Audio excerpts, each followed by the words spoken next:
Hello, and thank you for joining us. This is No Soundbites Allowed, and I am your host, Michael Voss, Dragon of the Southern Tier. I'm happy to be here with you today as we are going to be speaking with you live. That's right, this is our weekly live broadcast at 2:30 p.m. Eastern Standard Time, and we are reaching out across the globe.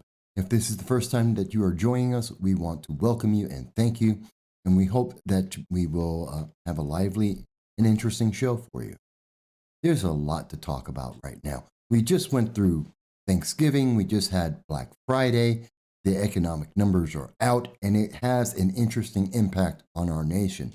At the same time, tomorrow, we will see that the Iran nuclear deal will once again be on the table, and the United States will be speaking with Iran. How is that going to impact you? What will that do to you?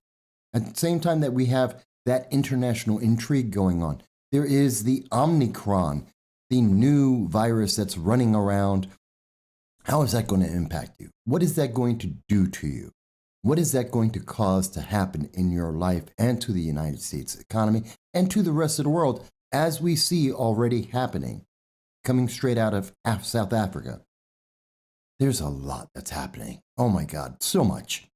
And I think it's important that we have to talk about all of these things. And that's why we look forward to hearing from you. No matter where you are in the world, we want to hear your voice. No matter what your government may think, we ask to hear your voice because we believe in the First Amendment. We believe that you have an inalienable right to be able to speak and to share with us whatever it is that is on your mind that is impacting this world.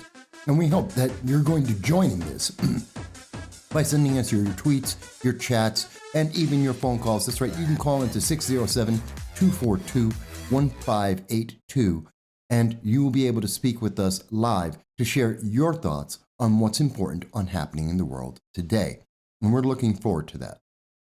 And of course, there's also the many cases, trials that are going on right now. And we almost forgot. Yeah, what do you think about Ghislaine Maxwell, the case of Hollywood, and talking about the abuse of minors and the sex slavery of Hollywood? I mean, that's a big thing too. And it has a major impact, especially as we have an open border, even as we are allowing, and some would even say encouraging, the illegal aliens coming into our nation through our southern border. They have been sending in children. 125,000 children have entered this nation since February under the Biden-Harris administration. And that's child abuse. These are 125,000 children that we know of that were sent on 1,000-mile treks across several countries with sex slavers and with drug cartels to enter the United States, many of them being lost in the desert, being drowned in rivers along the way. We have no idea how many have been sent by themselves. That is child abuse. But is that worse than the child abuse we see going on in Hollywood? Is it worse than the sexual abuse, the Me Too violations that we have seen in Hollywood? That's a good question, and I'd like to hear what your thoughts are about it. And I do look forward to seeing your comments. But I want to start off with something a little bit different for our friends who watch the program in the United Kingdom, France, Germany, Peru, Canada, in the 100 countries that watch this program. We want to reach out to you. We want to speak to you about Thanksgiving. And to those in America, I want to talk about Thanksgiving for a second. It's an important day in the United States. It's an important tradition. It goes back to before the founding of the United States. It's a day of being thankful. It's not a day of friendship. It's not a day of friends and families, friends and acquaintances. It's not a holiday per se. It's a day to give thanks for being alive, for being free, to not be in slavery, to not be dying of starvation, to be in a stable country. And even without those things, many people can still give thanks just for being alive. But there are, and it's a big American holiday. It's very big. It's very important to Americans. And yet, there were a bunch of Americans that could not celebrate this. I'm not talking about the United States military, which happens to be around the world, helping to ensure peace around the world. No. I'm talking about, what about the Americans in Afghanistan? We were told on September, well, to go through the full timeline, on July and in the month of July, the Biden administration told us that they would stay in Afghanistan, that they were retreating, but they would get every American out. It was August 15th, no, excuse me, August 18th. General Miley told the American people on NBC News and all major news media that we would get out every American who wanted to get out. We emphasize this. We've talked about this many times on the program. And then on September 1st, we were told that the Biden-Harris administration, in its retreat, in its rout, in its defeat to the Taliban, we had gotten out 124,000 people, including 5,500 Americans, out of the 6,000 that were in Afghanistan. Although they had already previously told us 10 to 15,000 Americans were actually in Afghanistan in the month of June. That still left 500 Americans in Afghanistan that we just left. We discarded. We abandoned them under the Biden-Harris administration. Well, we found out on October 27th that it wasn't just 100 Americans that were left in Afghanistan. There were at least 450, if not several thousand. Here it is, Thanksgiving. November 24th came and went, and there is not one article that you can find from the major mainstream news media talking about the Americans in Afghanistan, what happened to them. Not one story coming from the major mainstream news media telling us what's going on with the Americans in Afghanistan. What about the at least 450, if not 2,000 to 3,000 Americans that are in Afghanistan being hunted by the Taliban, by ISIS, by Al-Qaeda, terrorist organizations that want to kill all Americans? Don't they deserve to have a happy Thanksgiving too? Don't they have the right to be able to sit at home with their families, to eat a turkey, have a ham, and talk with their friends? Don't they deserve to have the opportunity to go to buy things online or in person on Black Friday? Where is that comment? It is something we've been talking about since September 1st. We've reached out to 15 members of the United States federal government, New York State government. We've reached out to the legislature and county level. We are reaching out to people everywhere, and no one seems to understand or can give an answer about what's happening to the Americans in Afghanistan. It is the reason why government exists, to protect the people. And yes, you can say that we should have got out of Afghanistan, that it was a horrible war for 2 decades, we shouldn't have been there. You can make that argument if you want. That doesn't answer the question, where are the Americans left in Afghanistan? Why does the Biden-Harris administration and all Democrats ignore them? Stop speaking about them. What about their lives? What about their Thanksgiving? What about their ability to be protected by the United States government, as is the obligation of the government? It may be unpopular. It may be something that the rest of the major news media wants to ignore. But on this channel, we will never forget there are hundreds, if not thousands, of Americans that were discarded. And the Biden-Harris administration willfully ignores speaking about them. They have lied to the American people about the numbers, and this is important. By the way, I want to thank John. John is the first one to speak today. Hello, John. And John says, it's ironic that NATO now is more secure because Trump made them put on in their share of the NATO defense budget. Maybe a new, what would Trump do? Well, I can tell you what former President Trump would not have done. He would not have left 450 to several thousand Americans in Afghanistan all on their own and forgotten about them and never mentioned them and ignored their very existence. even when you directly ask individuals, like we have asked U.S. Congressman Antonio Delgado of the New York 19th District, we have asked him for 60 days to make a comment.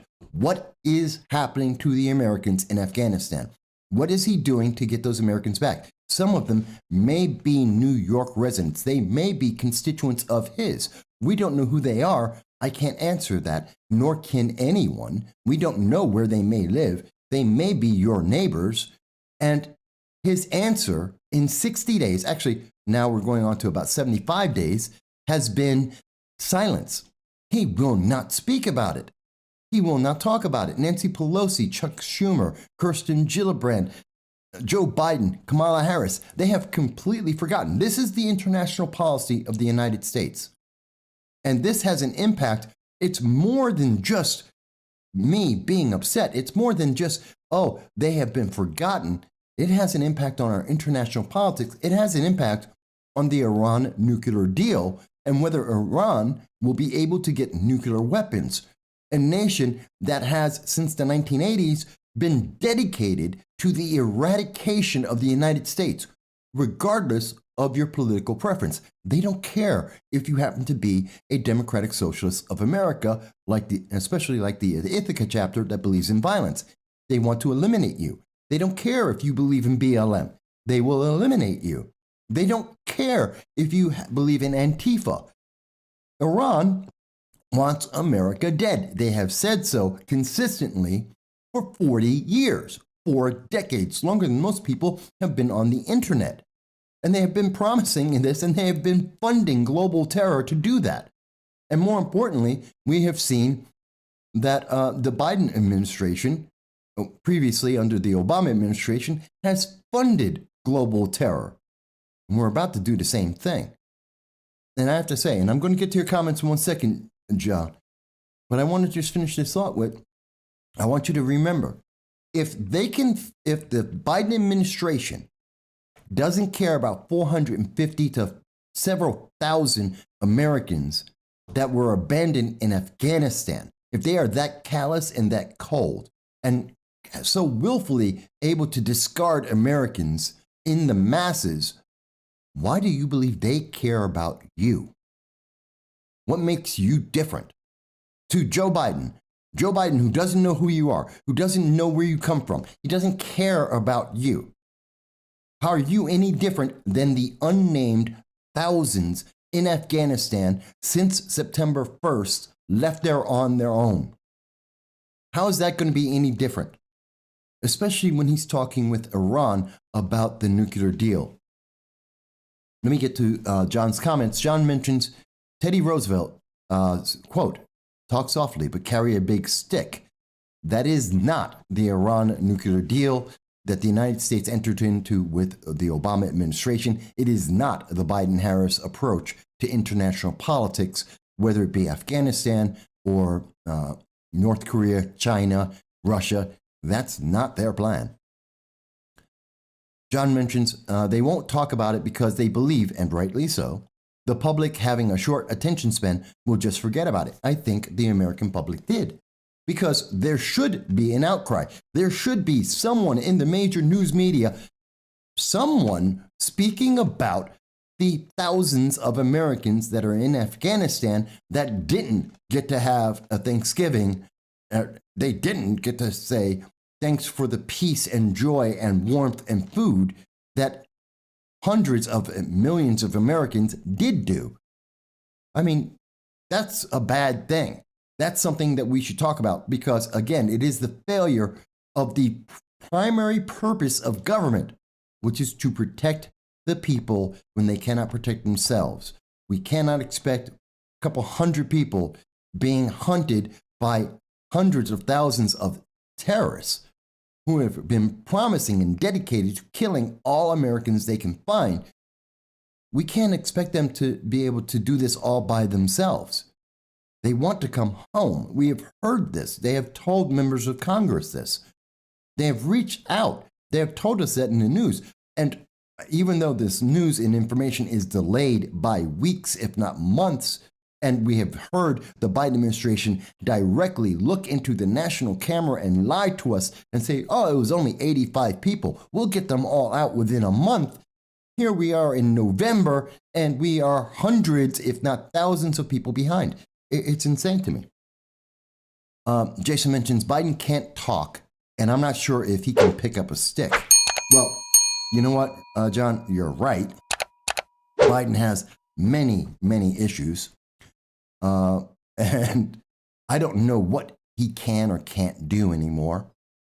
But yet, he's the guy who's in the Oval Office. He's the guy that's speaking right now. And by the way, thank you, Jason, for leaving a comment here. But we have to understand, this is important because it's part of the big picture. Again, I want this picture to be as clear as possible. And if you disagree, no problem. You can comment like Jason and John are doing. You can call into 607-242-1582 and tell me why you think I'm wrong. But I don't think there's anyone in America, I don't care what your political belief may be, that will disagree that we have abandoned Americans in Afghanistan. The news media has complied with the Biden-Harris administration and completely ignored this story, will not report on it, no matter how newsworthy it may be, and they're going on with their life. But every other nation in the world is paying attention to this. They are seeing what is happening, and they are basing their international politics on the concept that the Joe Biden administration is callous and willing to do anything that will benefit the way it looks. This is an international photo op. And those Americans in Afghanistan are just an unfortunate side effect. They're just a side story. And they want to be dropped because they make the Biden-Harris administration look bad. So they're just going to drop them. And every one of our allies, whether it be Taiwan, whether it be the United Kingdom, everybody is looking at this and saying, okay, we can only trust the Biden-Harris administration as long as we make them look good. And the moment anything in politics is going on that makes them look bad, they're willing to drop you like a rock. They'll punt you over to the sidelines and not care about you.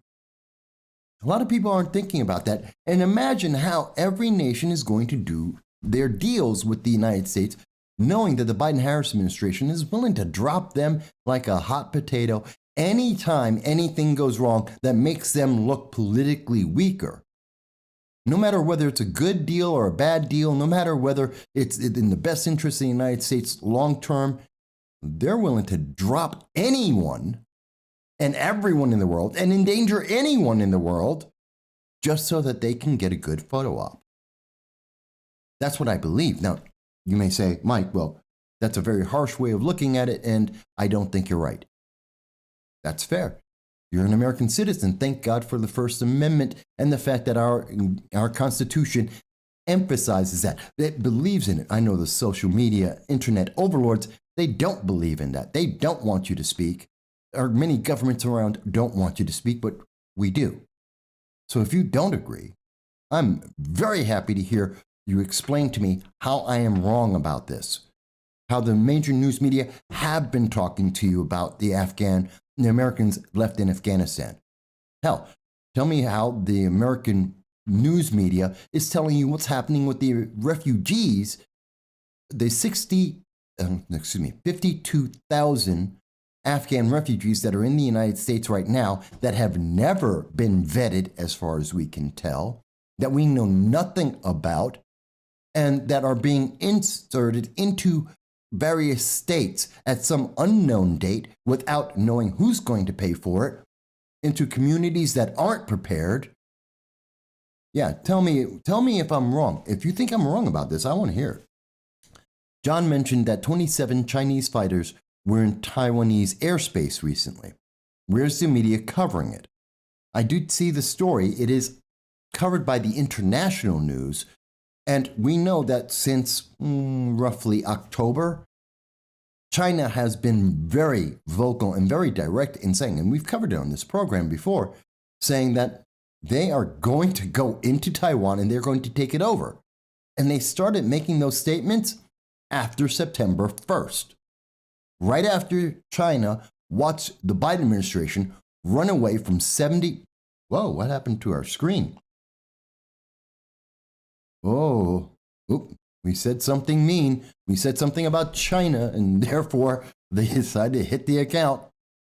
But I was saying, right after September 1st, after the Taliban, 70,000 Taliban fighters beat the United States military, forced us out of Afghanistan, and got $80 billion worth of firearms. They actually got a military gifted to them from the Biden-Harris administration in September. And when China saw that and saw that we had left thousands of Americans in harm's way and just ignored it, that told them the Biden administration, not only are they not cowboys, like, say, Ronald Reagan, say, like George G.W. Bush or Trump, not only were they not cowboys, they were cowards. They weren't even as willing to draw red lines in the sand like the Obama administration, and then to draw a new red line as soon as someone crossed it. They weren't even willing to do that. They just retreated.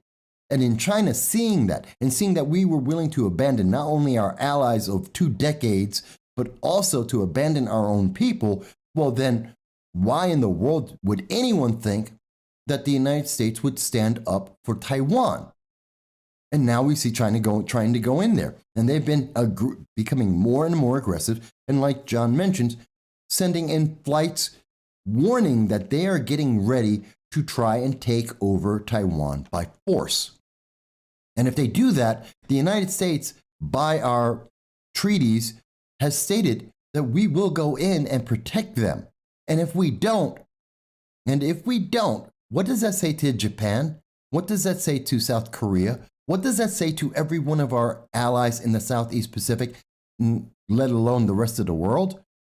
If we don't step in and protect people we have promised that we would protect, people that we have given the weapons and means to be able to help, what does it mean if we don't do it? Every nation in the world is paying attention to this.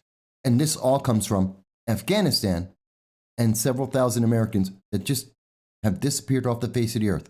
And they didn't get to have a good Thanksgiving. Let me get back to some of the comments here. James Lucid. Hello, James.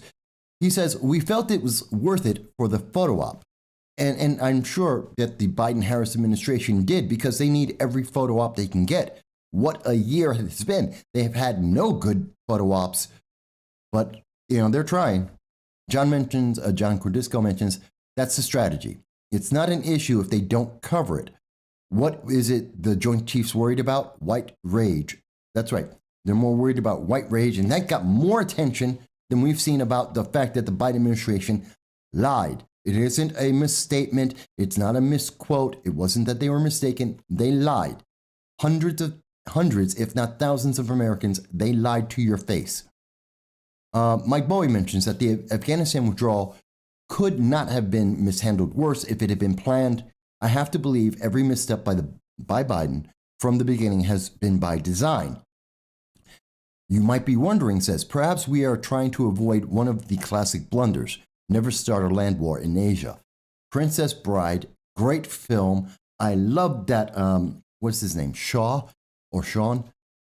He's a great actor. They did that so well. And it was a funny line. I did like that line. Well, I've been bringing this up about China and what's going on over there, because something else that you may not have noticed, it's in the news, and yes, he did nail it. Wallace Shaw, that's his name, Wallace Shaw. He nailed it. So, more money than God. See, this is another reason why we have to worry about what's going on with China and internationally. And I know, this is Thanksgiving. Most people are thinking about their homes. They're thinking about what's going on for their Christmas gifts. We're about to talk about that. I know your focus is more on the United States, but we have to understand what's going on around the world, because that affects whether or not you get to have a peaceful Christmas. That will define how your future and the future for your children are going to go.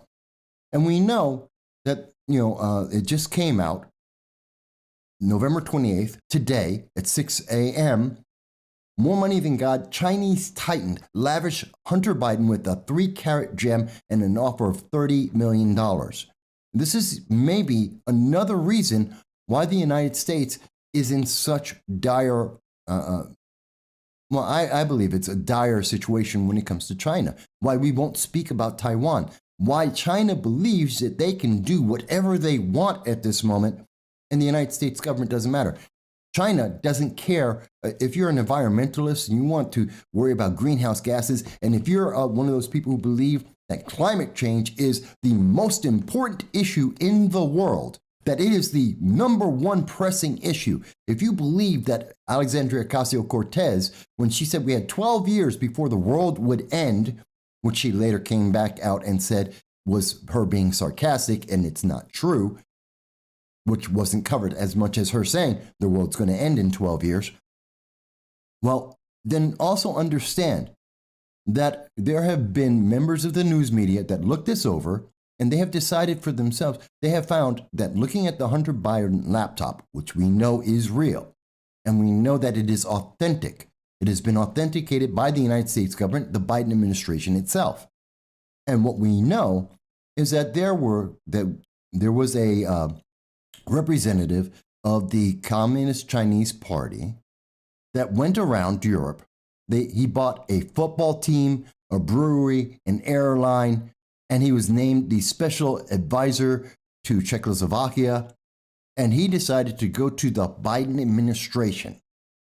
He reached out to Hunter Biden through the Hunter Biden's family friend, Rob Walker, who happened to be a former Clinton administration official. And that's how he reached out to Hunter Biden and to offer Hunter Biden tens of millions of dollars for his influence and access to his father. No, I don't know why that keeps going off. Sorry about that, folks. And so this is important to understand because this is what China's thinking. They are understanding that they have access, a direct beeline through Hunter Biden to the Biden administration. And they've been speaking to the Biden administration and Hunter Biden and through Hunter Biden, his father, Joe Biden, for years. They have given them tens of millions of dollars and offered deals worth tens upon tens of millions of dollars to them for access. And now we have to ask the question, if we know, and we do, that the Chinese government is talking through Hunter Biden to Joe Biden, and they are offering Hunter Biden, a crack addict, a former crack addict, let me be kind, a reformed crack addict who has been photographed with underage children, who has endangered children's lives with forged documents and illegal handguns. They know they can access the Biden administration through him and influence them with tens of millions of dollars that are unwarranted. Hunter Biden has no special skills that would warrant him getting tens of millions of dollars in contracts in industries he knows nothing about. So we have no way to look at this other than this is attempt at political influence. And we see that China is making aggressive moves around the world against many nations, and they are ignoring all of the climate change accords.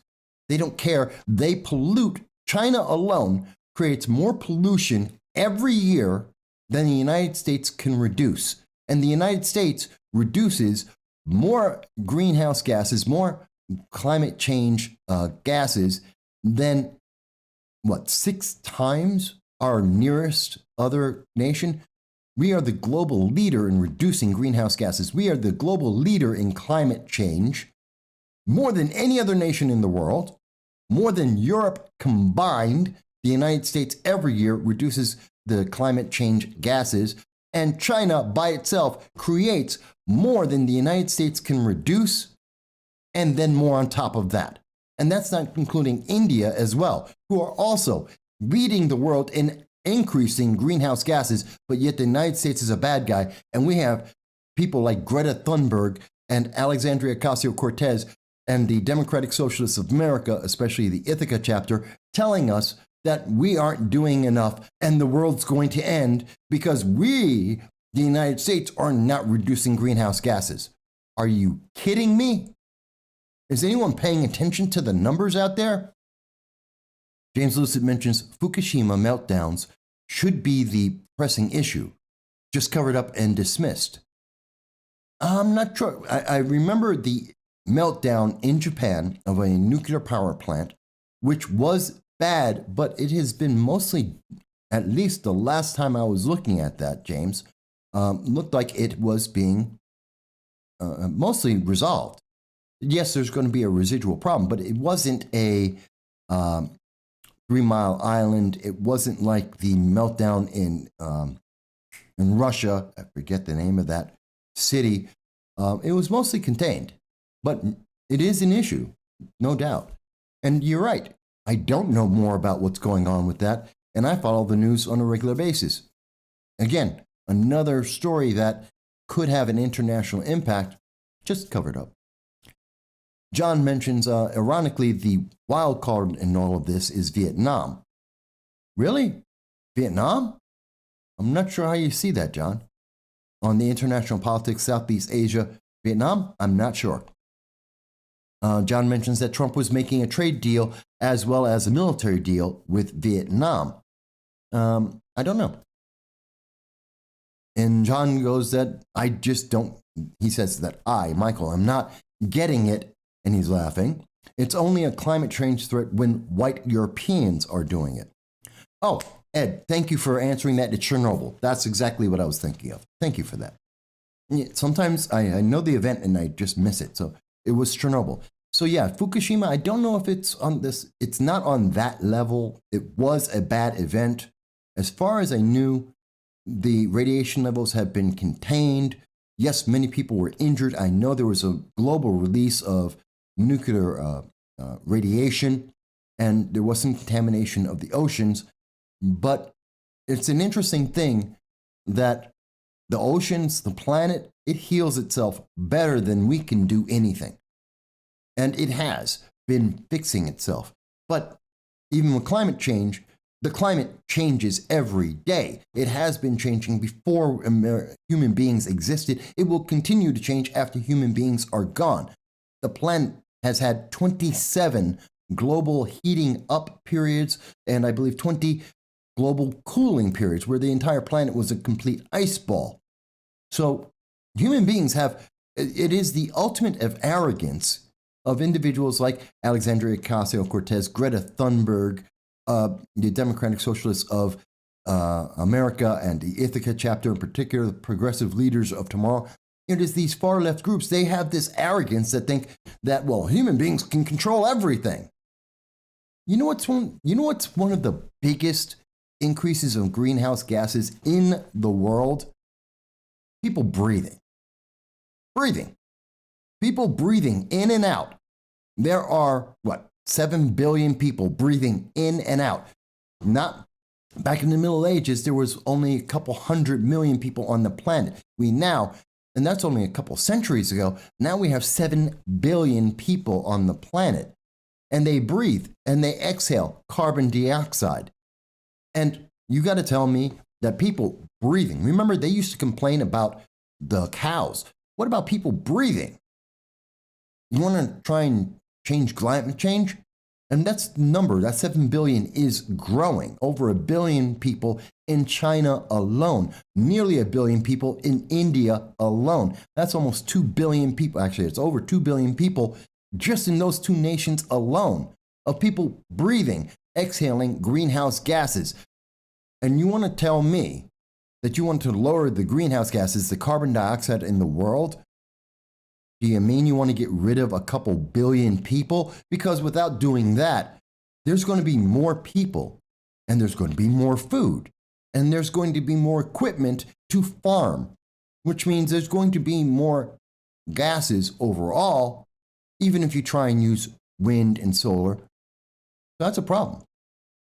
And that's one of the unspoken things that comes out of the climate movement.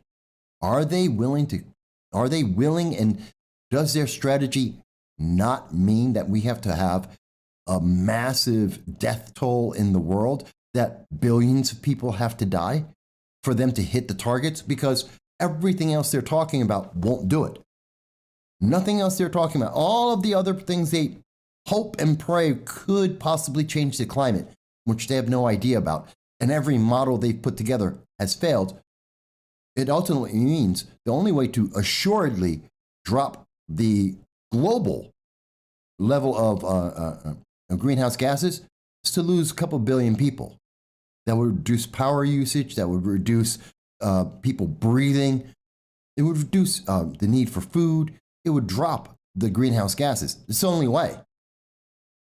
And they won't speak about population. You notice all the climate change people won't talk about population. Population is the single highest driving force behind greenhouse gases.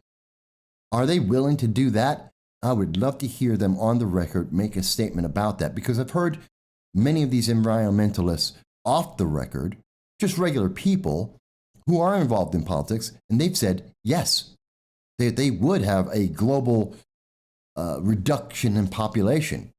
Word that however you want. It's a scary thought.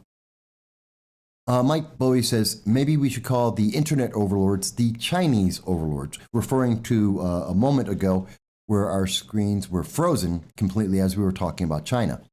Could be, wouldn't be surprised. If not, if they're not the Chinese overlords, they're very closely aligned to them. Just look at how the interactions between Amazon and Facebook with China. It says a lot. John Cordisco says, Vietnam is the mortal enemy of China. So are the Japanese. So are most of the Southeast Asian nations. If you look at the history of Southeast Asia, the Chinese and the Japanese are two of the most hated countries in that region of the world.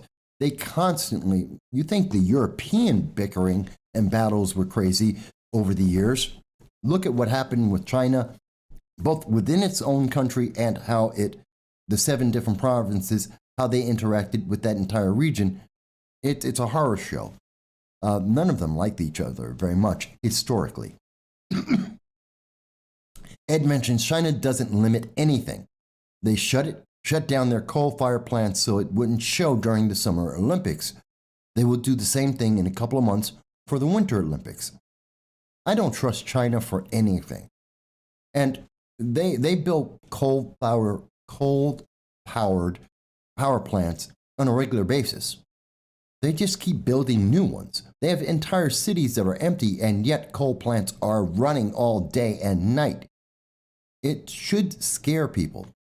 Their approach is corrupt, and they are willing to lie to the world about that. Come on. They lied to the world about the pandemic virus and its initial impact. They lied for months.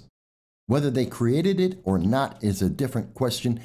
The fact that once that outbreak happened, the Wuhan outbreak started, they lied to the world that it was happening. They lied to the world about how they were reacting to it, how they were trying to contain it. They lied. So if they're willing to lie to the world about something that was killing thousands of their own people and would go on to kill millions around the world, why in the world do we think they won't lie about anything else? And all the more reason why we should be very wary when we have a president or anyone in the Oval Office where they are perceived as weak. If China is willing to create abuses upon abuses, whether that be global climate change or their population, what else are they willing to do when they see that we have a president that's weak, that can be manipulated, that is an embarrassment, that is being scolded by France and President Macron on national TV on a regular basis, that goes to the G7, the G20 meetings and falls asleep, mumbles and doesn't know what he's talking about. That is someone who is ripe to be taken advantage of on international policy. And again, if you think I'm wrong about this, if you think Joe Biden is a beacon of strength and leadership around the world, which you might, tell me how. If you think China is fearful of the Biden administration, that they are being contained by the Biden administration, please show me the articles in the newspapers that are showing that are detailing that. Give me the international references that are giving us any indication that China or North Korea or Iran or anyone in the world is kowtowing to the Biden administration, that they are having an influence on the world politic, because I don't see it. And if I don't see it, I have to tell you, I don't think others around the world are seeing it. And that means that the United States is in a weak position and will be taken advantage of, or at least people will attempt it. If you think I'm wrong, again, you can call in 607-242-1582. Tell me that. By the way, I'm not restricting this. Anyone can call in at any time. John mentions that Trump wanted to put together an alliance with Asian enemies of China, but of course that plan is dead now. We kind of already have that. We have Taiwan, we have Japan, we have South Korea, we have the Philippines, kind of an informal coalition there. And we have various treaties with many of these nations that all mutually say we will defend them against China. But and I think if you were to put together a more formal alliance, that would be a bit of a problem. You can't really make a NATO for the Southeast Asia region without inciting more conflict. It's a step too far. It's a little too aggressive, and it would be seen as a sign of militarism around the world, which would then have a reaction. But reinforcing the contracts, the statements and treaties that we have already, and standing strong behind them makes a big difference. I know there are people who are watching this and are saying, but Mike, China isn't that important. What's that got to do with Thanksgiving? Well, besides the fact that, think of where all your stuff is coming from. Why is China important to Thanksgiving, to Christmas, to the United States economy? Whether it takes over Taiwan or not. Think of all the electronics we get from Southeast Asia, Taiwan and other places. Think about all of the goods that are made in Taiwan or in China. And now imagine China, who's upset, who wants to take over Taiwan. Part of their process is they stop making the things you buy at Walmart. What if all the goods and supplies, they're not just in short demand, short supply? Let's assume that they stop making them because they want to punish the United States for protecting Taiwan, as China wants to go in and take over Taiwan. How about this? Let's say that China decides to put in troops into Taiwan. They're going to actually try and get their military to land on Taiwan and physically take it over. And the United States says, we're going to send troops to defend Taiwan. Do you think that China, who is in the middle of an active conflict with the United States, where there is an exchange of weapons fire, do you think they're going to make any of the products that you buy every day from Walmart? Do you think that any of the electronics that they have created or that they will be creating while in an active conflict with the United States, that they're going to make electronics that are going to work, that aren't going to be spying on you, that aren't going to be defective? This is China, a country that has sent out tainted milk lined with lead. They have sent out bad food around the world to be sold because they don't care what happens to other countries. They have done this. They have had recalls on it. We know this. This is a fact. And that's under peacetime. What do you think happens if the United States is taking the side of Taiwan or Japan or Vietnam or South Korea or any of the nations in the Southeast Asia against China, or even in Africa, where China is a leading economic power? Well over 60% of the countries of Africa, a continent, Africa is not a nation. People forget that all the time. It is a continent, with many nations in it, over 27 nations in the continent of Africa.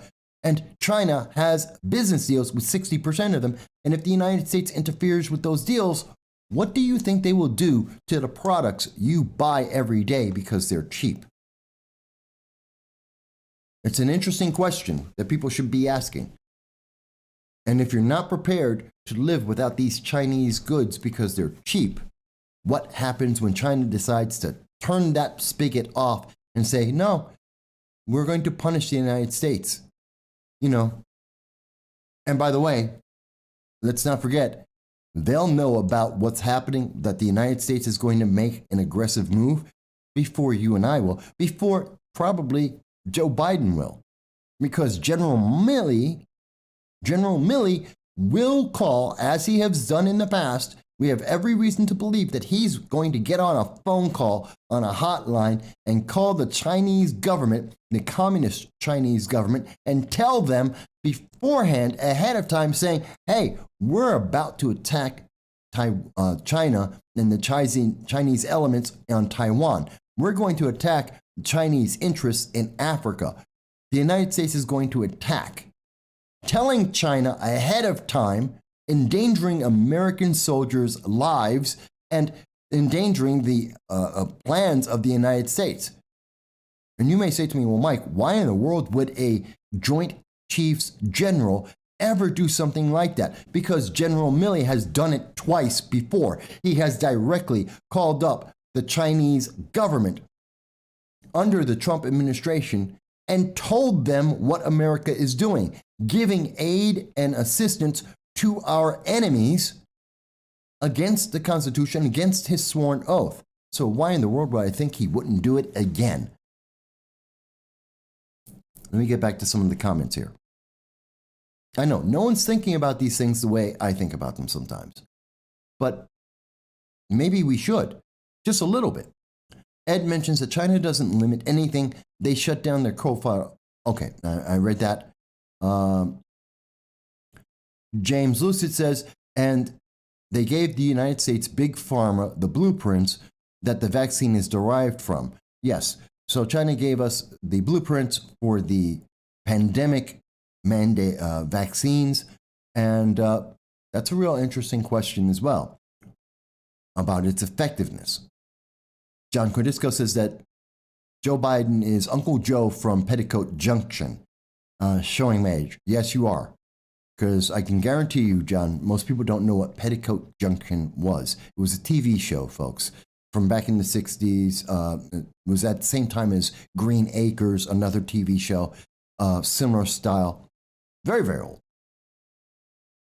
Kind of funny, though. It was a good show. John goes on to say that not just the military, an alliance, but an economic alliance, a kind of new free trade zone. Oh, he was thinking about what could we do in Southeast Asia is create not just a military alliance, but an economic alliance and create a free trade zone, which would challenge China where it hurts the most. You could try and do that, but again, what is the retaliation of China? One of the easiest and immediate things that China can do if we were to try and create a free trade zone is to shut down or even delay the goods that come to the United States. And then what happens? I mean, that's going to have a massive impact. Jim mentions, you shall not covet your neighbor's Walmart goods. Why I use Walmart as an example, Jim, because we get so much people. It's the number one supermarket around the United States. It's where many people get a lot of their food and their electronics from, and a lot of their other goods. And most of the stuff that's in Walmart comes from China. That's why it's so cheap, both cheaply made, but also cheaply sold. And so it has a big impact. And people just don't realize that the international politics we have with China is the international politics that affects what I'm buying for Christmas. It's what's going to affect what I'm buying for my everyday life. I need a new set of dishes. I need a new dishwasher. I need a new washing machine. These are all coming out of China. These are, if you're buying it from Walmart, you're buying Chinese goods. And guess what? Yeah, it's cheap, but it's also going to break down. And what if they stop making it? what are you going to do then? John Cordell, or even if they slow down and you just can't buy it, you think the supply lines have been bad now. Imagine if they made them worse. What if they willfully just said, we're not going to send out anything for all they need to do is 3 weeks? Literally, China could just stop making stuff for 3 weeks. It would destroy the U.S. economy. John mentions there are currently U.S. troops in Taiwan. If Biden pulls those troops, we will know what Biden is thinking. No, John, that's not correct. And let me explain. Yes, there are troops the United States troops are in Taiwan at this moment. And what means, if China were to come in and to invade, one, that does not authorize the United States troops to fire on China. Even if there's an active war going on, they would need an authorization from the Biden administration unless they were directly shot. So as long as China didn't shoot the U.S. troops in Taiwan, they could go and take over the rest of the country, and we would do nothing unless Biden or whoever is president of the United States at the time gives a direct order to engage the enemy. They would only return fire if they were fired upon. Those are the rules of engagement. And let's add it on. Do you have any confidence that the Biden administration, the Biden-Harris administration, that was willing to abandon thousands of Americans in Afghanistan, just retreat and leave them alone? That's our people. We just left them there.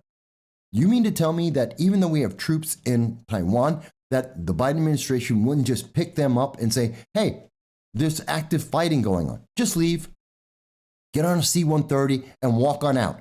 There was active fighting in Afghanistan. Americans were endangered. We know Americans died because of suicide bombing that took over 100 Afghans. 13 of our service members took out a couple of people from Great Britain, the United Kingdom, killed them, a man, woman, and child, at least, plus service soldiers, and they were all under fire. And the Biden administration picked up and left. Picked up the military and took off and left everyone else behind. And you mean to tell me you think that they would protect Taiwan? I don't think so. And I don't think China thinks so. That's the more important part. I don't think China thinks that they would stand there and protect them. James Lucid mentions that war designed in Washington, D.C., manufactured in China. John mentions that we're the only country that would survive a Chinese boycott. It would be extremely difficult, but we would come back first in the world. We could, because manufacturing is something that the United States has the capability to do. But since 2009, under the Obama administration, and actually you go back even to the Clinton administration, we've moved away. We've moved into a service economy. Remember the Obama administration that told us the new global economy is a service economy, that the United States would be a service economy first, and that, remember, this is the man who said that we couldn't possibly have more than 2% growth in a year ever because he's an economics genius, and he destroyed our economy and doubled our debt, which, Biden's going to blow past by himself. But the Obama administration told us, no, we're a service economy. So now we have to reverse all of that damage that's been happening, all of that service orientation back into a focus on manufacturing. That's going to take a decade or two. That's a lot of pain. And what else is happening in the world while we're trying to do that? And again, it only takes 3 weeks. China just needs to shut down or even delay shipping goods to the United States for 3 weeks, and you could devastate the United States. We can't turn around manufacturing that fast. This is something you should keep in mind for Christmas that's coming up and for the rest of your life. This is our politics right now, folks. I know most of the major news media isn't talking about this. You may not be thinking about this. And if you think I'm wrong, tell me why. But honestly, this is up in our faces right now. Dow, hey Dow. Dow is watching the show, and Dow mentions that the Asterisk administration wouldn't hesitate to throw up their hands and go, oh well. And I don't disagree with you, Dow. Cordisco mentions that That's not what I meant. The risk of U.S. military being injured or killed after Afghanistan would finally finish Biden. He would withdraw. Biden doesn't have to withdraw. The Biden administration, Biden's going to be gone in 2022, November of 2022. He will be gone. And we're going to be dealing with Kamala Harris in 2023, January 2023. And that's because of the 25th Amendment. So the fact that the Biden administration, Biden himself is going to be gone is secondary. But I believe that the Harris administration has the same outlook, if not worse, and it will continue on this line. So you could say this is the progressive agenda, and you wouldn't be wrong. But I mean, we've been talking about Christmas, we've been talking about buying gifts, we've been talking about China's impact, but let's not forget that at the very same time, what's happening in the United States? 30 people burglarized a Best Buy in Minnesota on Black Friday. Are you shocked? Just a few days before that, we had Nordstrom's. Last week, Nordstrom's was being attacked. 80 people rushed on in, were robbing the hell out of Nordstrom's. We know in San Francisco and in California. Why does that keep coming up? We know that in California. Well, that's why. In California, there's as long as you can steal anything you want under $998. You can go in and shoplift for $998 or less, and it's all yours. How many free TVs can you get with that? And now we see that this is expanding. It's gone from California and San Francisco, and now we're seeing in LA, and now we're seeing this happening in Minneapolis and Minnesota. And we're seeing this happening in a widening, ever-growing expanse of democratically controlled states and cities, which coincidentally were also the same cities and states that wanted to defund the police, that attempted to defund that. Well, they didn't attempt, they did defund the police. And now we have the best boost to our economy we can, which is the fact that people are boosting items out of stores. And no shock, Best Buy has indicated in terms of the stock market, for those of you who have IRAs, yes, the stock market is not just for rich people. It's not just evil, greedy Wall Street. It's your retirement account. And Best Buy has come out and said, hey, they're going to miss earnings. Their numbers are going to be lower than projected. And how much of that do you think has to do with the fact that they're getting robbed? Just like Walgreens has had to close 19 stores because they're getting robbed on a consistent basis. And now we see Best Buy getting robbed on a consistent basis. And the people who are doing this are the same far left activists that are telling you you should have less police, and that if you increase the police or if you maintain the police, that they will riot and burn down the cities and, guess what? Rob more businesses. It's a very small loop. And these far leftists are very thankful. They are absolutely thankful that there are less police, and that the news media is more than happy to say that if you want to believe in the police, if you want to believe in self-defense, then you are an evil racist-ism phobe, and that you are the problem, not the criminals actually committing the crimes. Hooray for Antifa.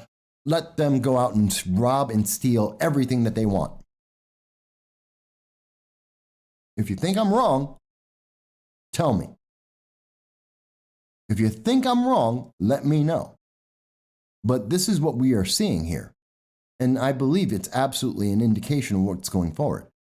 It's part of the reason why we're seeing that sales are down. I know there's been lots of news about Black Friday. We were up, $200 million. Black Friday, $200 million more in sales. We have more sales and the economy's back on track. That's the answer. The economy is back on track. Except if you're actually paying attention to the numbers as they truly exist, you don't compare the United States economy to 2020 when everything was locked down, when people couldn't go to work, where people couldn't go to the store. Not only did you need a mask, you had to social distance, and businesses were literally locked down. So you can't compare the shopping and Black Friday to 2020, which they're doing, which is why they're saying it's been a great Black Friday. Sales are up. No, they're not. They're down 28%. Let me say it again. 28%. Sales are down 28% versus 2019.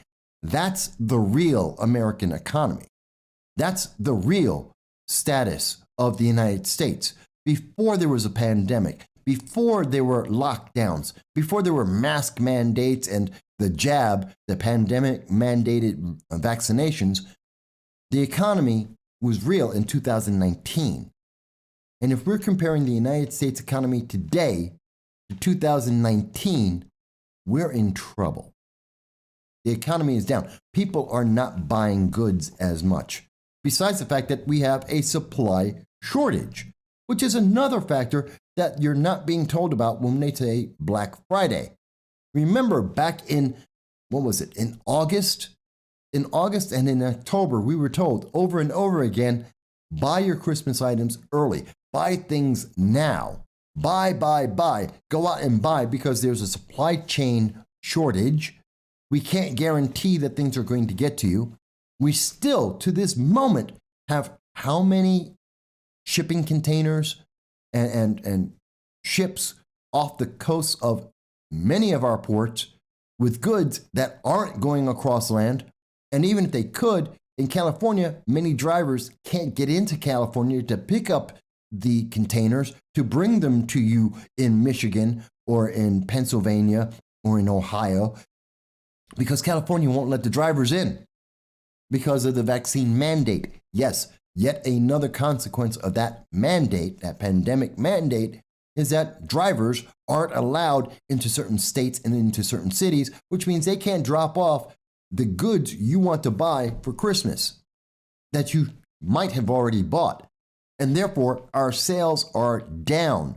Yes, online sales are up versus 2020 and also 2019.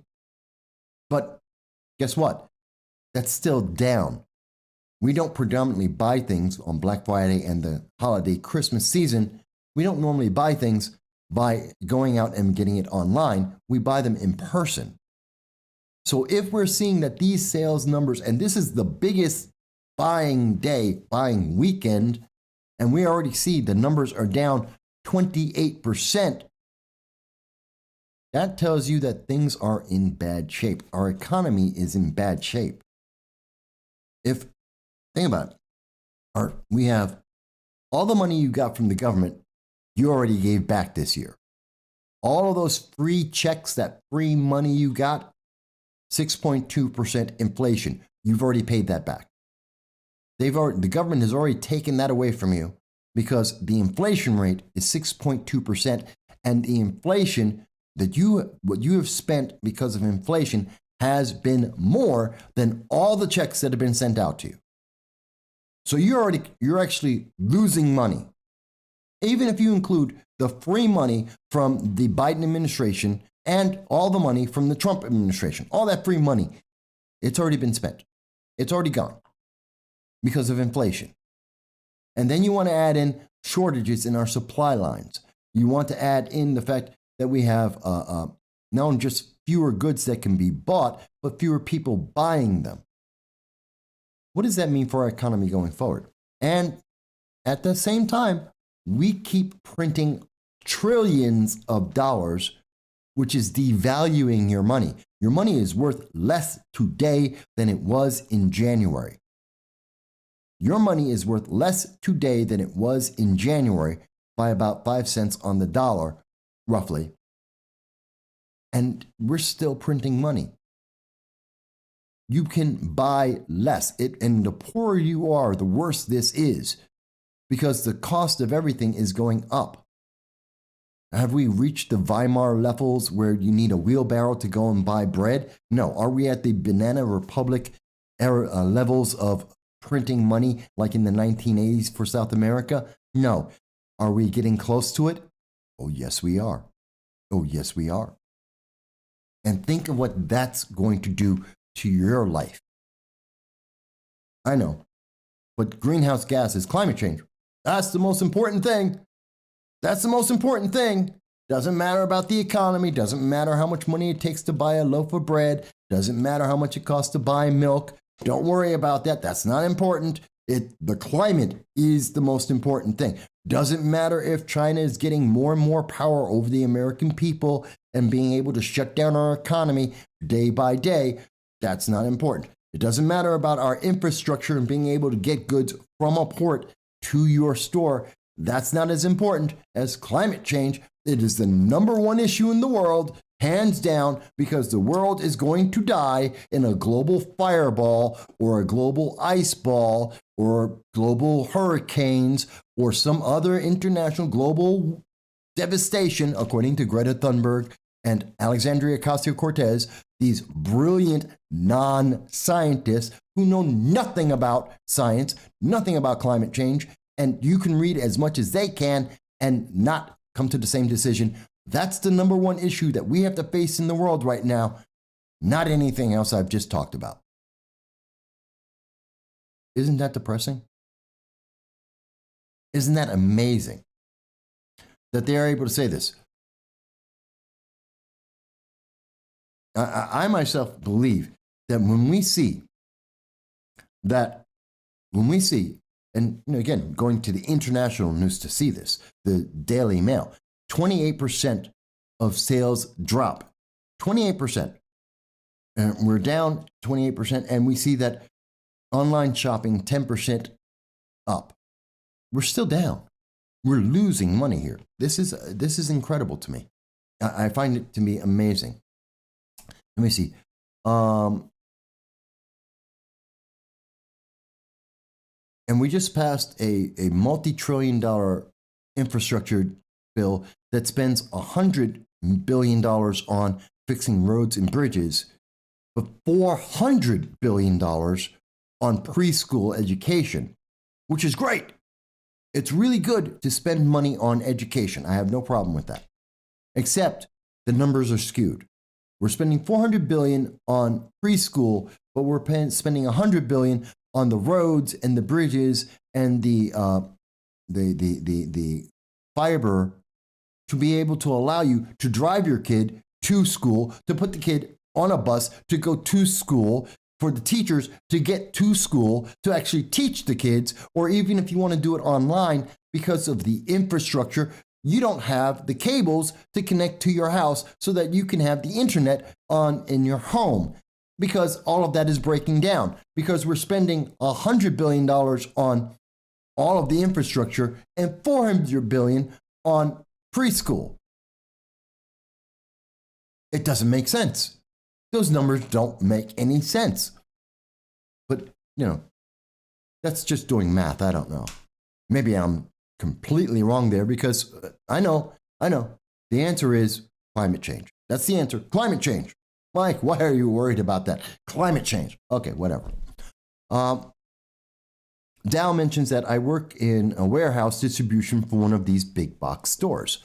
Online orders are up, and we're busy sending products to homes, but the product receiving is dwindling, and we're seeing fluff goods. Fluff goods being products that are cosmetic, aesthetic, not necessarily useful. That's interesting, Dow. So people are buying feel-good items, but they're not buying essentials.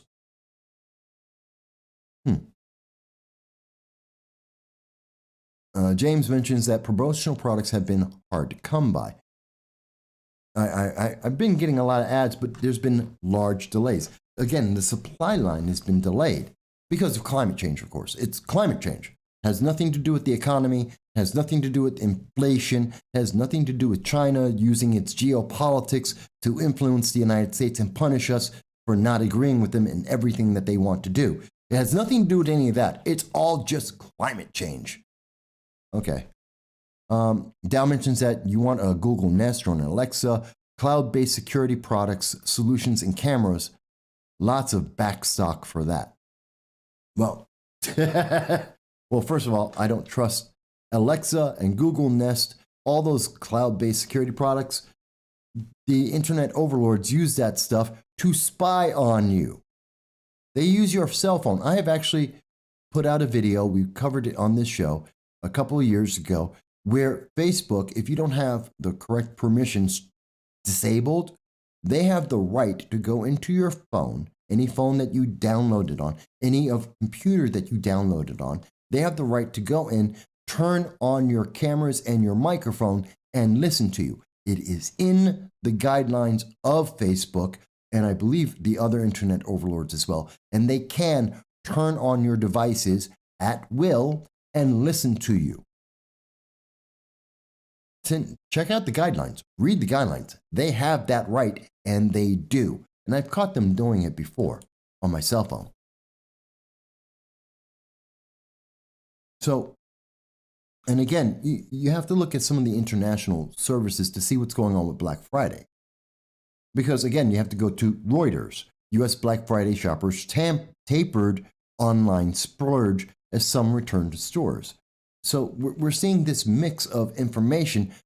Sales are not going that well. Our economy is in trouble. Looking at Barron's, Black Friday disappointed this year, at least online. And even though online sales are up 10%, we're seeing a big disparity here. And as you just heard from Dow Grimm, he's telling us people are buying fluff items, items that aren't essential, that don't help in your life. They just make you feel good.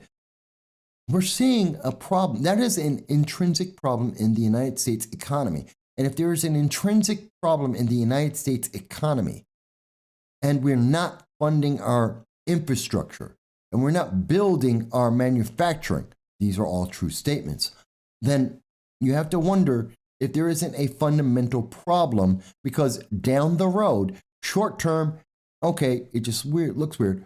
But if this is continuing as it has been since February, and we see this as part of the policy of the Biden and Harris administrations, this is part of the policy of the progressive ideology that we are seeing attempted to be implemented by Nancy Pelosi and the rest of the Democratic-led Congress, we have a problem. We have a massive problem. We are becoming incapable of being able to be self-sufficient as a nation, which is really insane considering the reason why the United States became prominent in the world is because we are self-sufficient. That we are one of the few nations that could be not only self-sufficient, but to export to everyone else in the world our excess. We're so good at being self-sufficient that we can provide for everyone else. That's what made America great. That made us powerful. And it was exemplified during World War I and during World War II that we could, at a drop of a hat at that time, become completely isolated, self-sufficient, and a net exporter at the same time. And now we can't do that anymore. Would you say that the United States is weaker today than it was in the 1930s, in the 1940s? That's a good question.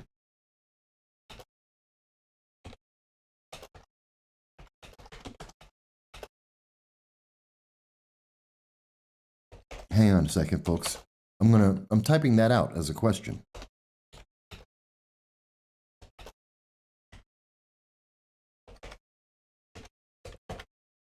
I really want to see, in this way, and people see it afterwards. They see the show later.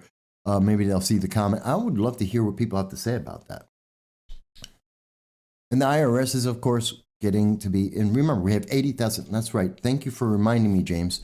86,000 new IRS agents to look at every transaction you make. Don't believe this 10,000 while they're excluded crap. That's everyone, almost 80% of people, 70% of people who have bank accounts have more than $10,000 worth of transactions going into and out of that bank account. Just looking at your rent alone, you almost hit that. In America, your mortgage almost hits $10,000 by itself, not including food, Between food and just paying your rent or your mortgage, you'll hit $10,000 moving into and out of your account, which is the trigger to allow 86,000 IRS agents to look at your bank account. I know, they're there for the rich people. Then why do they need access to your bank account? Why do they need to have access to the bank account of 70% of America? Why are they going to be looking at your credit cards of 70% of America? Why are they going to be going into the YouTube, the PayPals and the Venmos accounts and IR and retirement accounts and stock market accounts of 70% of America? If they're only after the ultra rich, the billionaires, that's what, 18,000 people? There are 18,000 billionaires in America. Excuse me, not billionaires, millionaires. People who have $1 million or more, 18,000 people with $1 million or more. You don't need 86,000 IRS agents to track every single transaction of those 18,000 people. You need 86,000 IRS agents to track your money, to track your transactions. And the Democrats have already admitted that's exactly what they're going to do. And they're going to come up with these things. You didn't spend enough money on Black Friday. Imagine this. I'm just speculating here, and tell me what you think about it. Imagine that some Lois Lerner type of IRS agent, if you don't know who she is, look it up. We've covered it on the show before. Lois Lerner, IRS 2015, 2016, 2015. Imagine there's a person working in the IRS. They're part of that 86,000 new hires. This person has a progressive mindset. They think that you are too rich because you are. You're rich compared to everyone in the world. The average, the poor people in America are richer than 60%. Literally, the homeless in America are richer than 60% of the world. Believe it or not, it's true.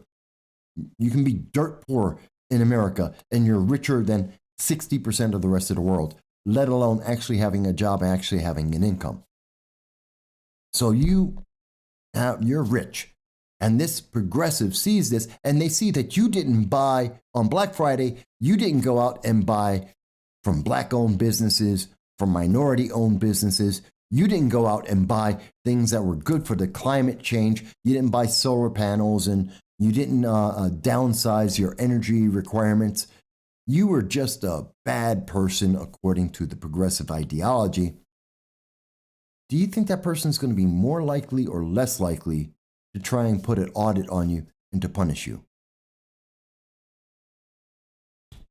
Think about that for a second. Mike Boy had answered my question, by the way. Is America weaker today than in the 1930s and 40s? And Mike mentions weaker by design. And I think you're right. Dow says he thinks so as well. Dow mentions that the economy of the 20s was the highlight of economic improvement. It was the Gilded Age for a reason. Largely decentralized, unregulated, unrestricted growth. It has its problems, certainly. Yes, especially when you saw that they were loaning money at insane amounts of. One of the biggest problems was credit. They just gave everyone credit for everything. They loaned out money left and right without any regard to the actual credit worthiness of the individuals being loaned the money. And they had interest rates that were insane. Well beyond what we would consider usury today, which is about 28%. Anything over 28% is considered usury or illegal. It is criminal. And the interest rates that they were charging in the 1920s went well beyond that. So it was impossible to pay back. And once the first domino triggered, where someone started calling people on their debt saying, pay me now, and that's when it just went insane. And that's what caused a big problem. I see James mentioned also that the army of auditors are against crypto traders. And I'll be honest, I don't know enough about crypto to be able to answer it. I really don't. Uh, and remember, folks, everyone is able to make a comment from anywhere in the world. You can leave a comment on YouTube, Facebook, Twitter, DLive, or you can call into the program at 607-242-1582. We're more than happy to have you do that. And if you've made it this far in the show, if you haven't considered so, please like and subscribe and share this because there are many people who might find this to be interesting and useful. And we are more than happy to hear voices from those who disagree with us, especially those that are progressive and from the far left. We're happy to have a conversation with you. We don't want you to just scream and shout and say, oh, what is it the last time they called me soulless, they called me evil, racist. I don't care about the isms and the phobes. If you want to call me an ism or phobes, I really don't care about that. If you want to have a conversation, you're not going to be picked on, but we are asking serious questions. We'd like to hear your serious thoughts from anywhere in the world. And I know that we do have our guests, our friends over across the pond in the United Kingdom, our friends in France, Germany, Sweden. We've had some individuals from Sweden watching us. We thank you so much, and we look forward to all of you. Okay, I want to jump to, we kind of mentioned it earlier, but I think it needs to be discussed now. Omnicron. Because Omnicron, it's a global danger, and it's the problem. And the problem is vaccine apartheid. That's the problem. This is coming from The Guardian, as printed on today, the 28th, November 28th. And the problem is that mandatory face masks are back in England. The fear factor has returned. I think you can ask any of my friends in the United Kingdom, and perhaps Agent Black will be able to get on with us. The fear factor never left. By the way, just for frame of reference, the United Kingdom is over 83% vaccinated. 83% of England is vaccinated. And they have mandates on that, just like Australia does, just like everywhere does. And they've had them longer than the United States. They've had more lockdowns than the United States. They've had lockdowns last longer than the United States. They've had mask requirements longer than the United States. The fear factor has never left the United Kingdom when it comes to the pandemic. So after months of assuming that the COVID-19, the pandemic is all but over, who in the world has thought at any moment that the pandemic has been over? There has been no news media for 2 years that has indicated at any point that this thing is over or even close to becoming over. The UK government has imposed new restrictions in an attempt to curb the spread of the Omnicron virus. Now, I want you to think about this. So, supposedly, some in the news media want you to think that we forgot somehow that there was a pandemic going on, that somehow we thought that everyone was safe and that there was no message coming from the news media. They just forgot. Everyone forgot to mention that there's a pandemic going on right now and that we all have to be vaccinated throughout lifetimes. That's stupid. The fact is, Omnicron has come out, and mind you, why is there Omnicron? Because the pandemic keeps adapting. It's like a flu. It's like the common cold. It constantly changes. That's why the vaccine doesn't really work. In terms of, and I want to be very clear here, it's not having the same effectiveness on the later variants versus the original variant, because the variants keep mutating. There is the original strain, which the vaccines were made for, and now there are variants that are different, and it has less effectiveness to varying degrees on each of these, the Lambda, the Mu, the Omnicron, all these different variants. And so we have to question the word vaccine, because I mean, you get the mumps vaccine, you don't get the mumps. If you get the measles vaccine, you don't get measles. So, there's a big difference in terms of what vaccine used to mean and what it means now. They're not the same thing. It's kind of like science. So this should give you a question here. Omnicron. Remember when they said Lambda was going to be the thing, that it was the problem, that it was going to harm children, it was going to change the game, and how dare you need to get vaccinated because Lambda is here, and Lambda is going to get you. And then immediately afterwards they said, and Mu is right on around the corner, and that's spreading around the world, and that's going to get you, so you need to get vaccinated because you have to protect yourself against that. By the way, we advise you, speak to your doctor, talk to them about any medical issues and recommendations you have. Do not take the advice of anyone online, anyone you see on TV. Do not believe any of them. Speak to your medical professional, your doctor, and find out what is the best thing for you. We do not make any medical advisements here. We're not trying to be your doctor. We don't think anyone should. Talk to your doctor about it. Thank you, YouTube. I think I've covered that requirement. So, speaking of people who are on TV, who are telling you Lambda, Mu, Omnicron, you have to get vaccinated because it's going to get worse. That this is the next horrible thing. It's going to destroy the world. We have to shut everything down again. Who's been saying that?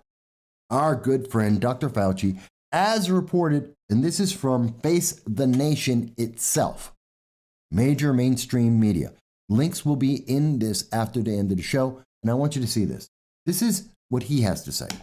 Is it really realistic that we have to get to 85% of the population, which is what you've said in the past, in order to sort of have herd immunity? I mean, it seems almost impossible to get there. Let me get to that number, Margaret, because it really is important.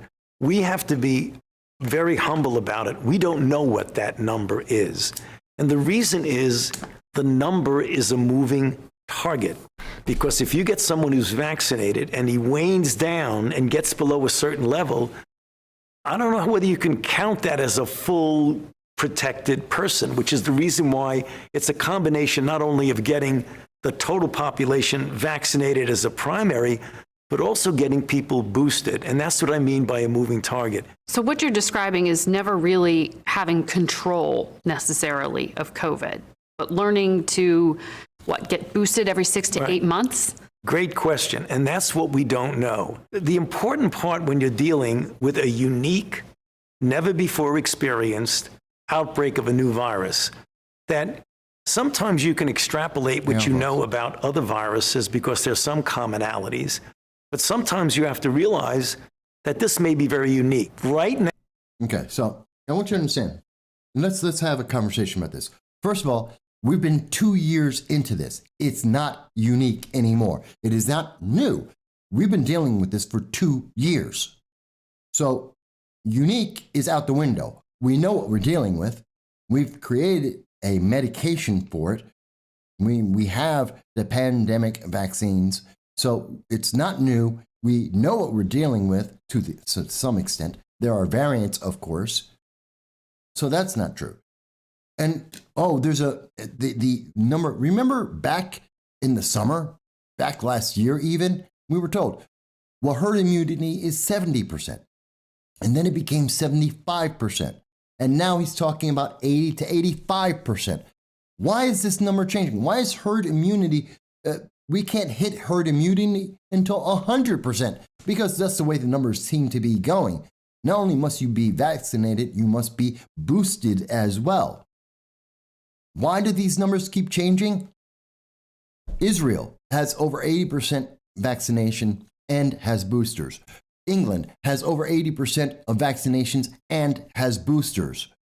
And they still suffer from all of the variants, Lambda, Mu, Delta, Omnicron. They suffer from all of them, and they have breakthrough cases on a regular basis.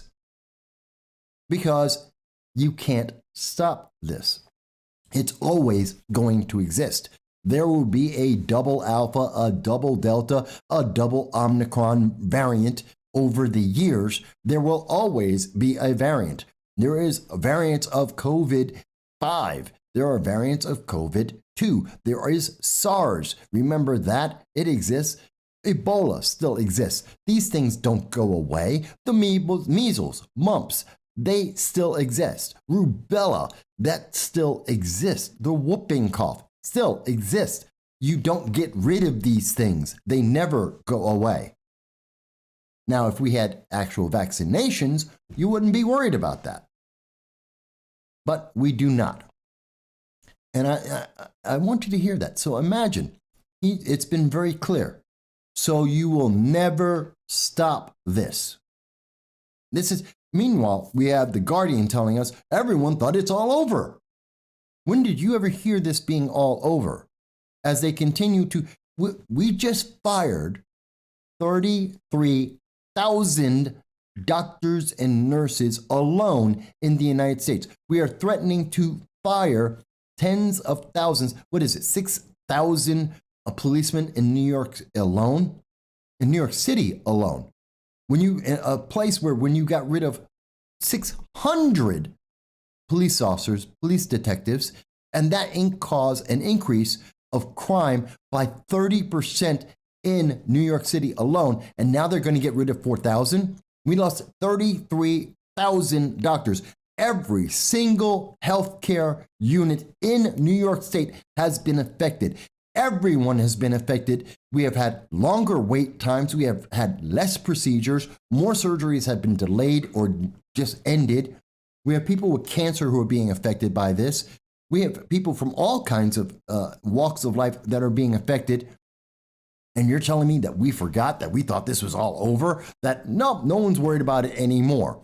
When you have daily reminders on social media telling you that almost anything you say about it has a warning referring you back to that same Dr. Fauci telling you that you need to get another shot. We have we have text messages and commercials on all social media and TV every day from the administration and from various entertainers who aren't scientists telling us every day that we need to be vaccinated.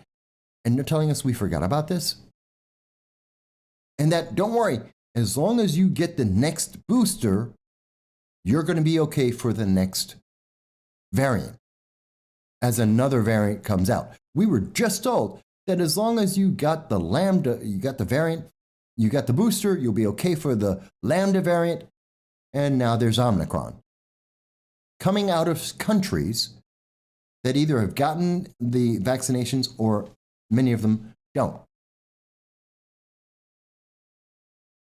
You know, I got to ask you folks, does this make sense to you? When you listen to that man, Dr. Fauci, this is a man who has reversed his positions on a regular basis, who has changed his numbers. Remember, we didn't need a mask, then we needed one mask, then we needed two masks. You have to double mask. And now we're back to you don't have to mask. You have to social distance. He's the person who told you shouldn't be having Thanksgiving this year and that you shouldn't have been around any of your family or friends because you're all going to die or something like that. This is the person who's changed his position constantly. And now he's telling us, oh, well, now herd immunity is now 85%. It was 70, then it was 75, now it's 85. Let me ask you, how do you run an economy on this? How do you run a military on this? We have 40% of people in the military who are trying to actively resist getting these vaccines. And predominantly, and everyone in news media admits, especially if you're a child or young, you're most likely not to get this or to be endangered. Your life is not in danger if you happen to be a child or very young. That's the CDC data. That is the science. There is no scientific question on that. That is a fact. And yet we have to vaccinate them as well. Why? Because they said so. because the government says so. And they will have to continue to be vaccinated through booster and booster and booster that they don't need, or some would say, or to be fair, some say would question whether they need it or not, considering their insanely low rate of catching or being essentially harmed by any of the variants. It's insane, but it's not over. But I mean, I want to really ask you guys, do you remember herd immunity started off at 70%? Do you remember that? Now it's 85%, and it might be more. It may include 2 or 3 or 4, possibly 5 different booster shots. Does that sound like, what does that sound like to you? Let me ask that. What does that sound like to you? Because it doesn't sound like they have a vaccine. And it doesn't sound like, as she said, so there's no control of this. This is never ending. There is no answer to this. You're never going to get 100% vaccination in the world consistently. Not going to happen. So what does that happen? What does that do to all of us? Now, and if you don't agree with me, that's perfectly fine. You don't have to agree with me on what I'm speaking about in terms of the economy. You don't have to agree about climate change. You don't have to. I'm not asking you to agree. I'm asking, let's talk about this, because there's a problem here. The conversation, kind of like talking about Afghanistan, there's a part of this conversation that's missing when we're talking about the pandemic, when we're talking about the economy, when we're talking about international policy. They're all connected. There's a problem. There's part of this conversation is not happening because the goalposts in every one of these scenarios keeps changing. It keeps being moved. We can't come up with a consistent strategy on any of these things because every time we try and do a consistent strategy, the goalposts move.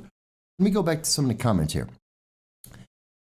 Dow mentions that colloquially, the period between industrialization, speaking about the economy, U.S. economy, colloquially, the period between the industrialization and the Great Depression are considered the period, the start of the rise of the crony economic system between big business and government, leading to the secular modernity. I laughed when it was pointed out. Okay, so yes, there were a lot of good things about the 1920s, 1930s, 1940s economy. The problem was we weren't taking into regard the extremities of it, the obviously advantage-seeking abuse that someone put in there. We've since put in corrections for that. But now we're looking at the economy. It's getting, when we went from a manufacturing to a service economy under the Obama administration, where we really made that final turn, we're now at the behest of countries like China and India, but mostly China, that are actually doing our manufacturing for us.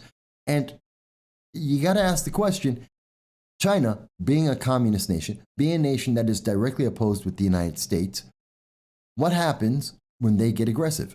And no one seems to be willing to even speak about the question, let alone what the answer is. That should trouble people, that our news media doesn't even want to share the conversation with you. That's a problem. Dow, in Turkey, talking about Omnicron, Dow mentions, I laughed when it was pointed out that the naming of the variants skipped over Xi. Tell me that it wasn't done for political or optical considerations. For people who don't know, they decided, instead of naming like we have traditionally done, Ebola, Zika, the Zika virus, the Ebola virus, the Spanish flu, rather than naming the pandemic after the locations where it came from, where it was first found at, like the Wuhan. So in past naming, you could say the Wuhan virus because it was first found and identified in Wuhan, China. So you could call it the Chinese virus, or you could call it the Wuhan virus, just like we called the Spanish flu because it was believed to have originated from Spain. Zika virus is in Africa. So again, location is where these things usually have been named. But because we are in a politically elite world now, where climate change is far more deadly than anything else, nothing is more deadly than climate change. Please remember that. The Biden administration hasn't forgotten. They know climate change, number one thing in the world. Greta Thunberg told us so. Even though she's not a doctor, barely made it out of high school, she knows that is the most important thing we have to worry about. So when it came to the pandemic, they decided to name them after the Greek alphabet. So you have alpha, beta, delta, lambda, mu. Xi should have been next. And instead, because Xi is the same name as a certain Chinese Communist Party leader, Xi Jinping, who is the leader of the Chinese Communist Party, since it would be embarrassing to him, just because it accidentally and coincidentally in Chinese happens to be the same letter as in the Greek alphabet. It's the same letter, so we skipped it. That's politics. That is absolutely politics.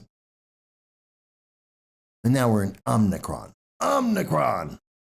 Sounds like it's from a Transformers movie. In fact, I think that wasn't Omnicron, for those of us who are a little bit older, remember the 80s and 90s, wasn't Omnicron a character in one of the versions of Transformers? Screw the movies. The movies suck. It was in the cartoon. I'm sure of it.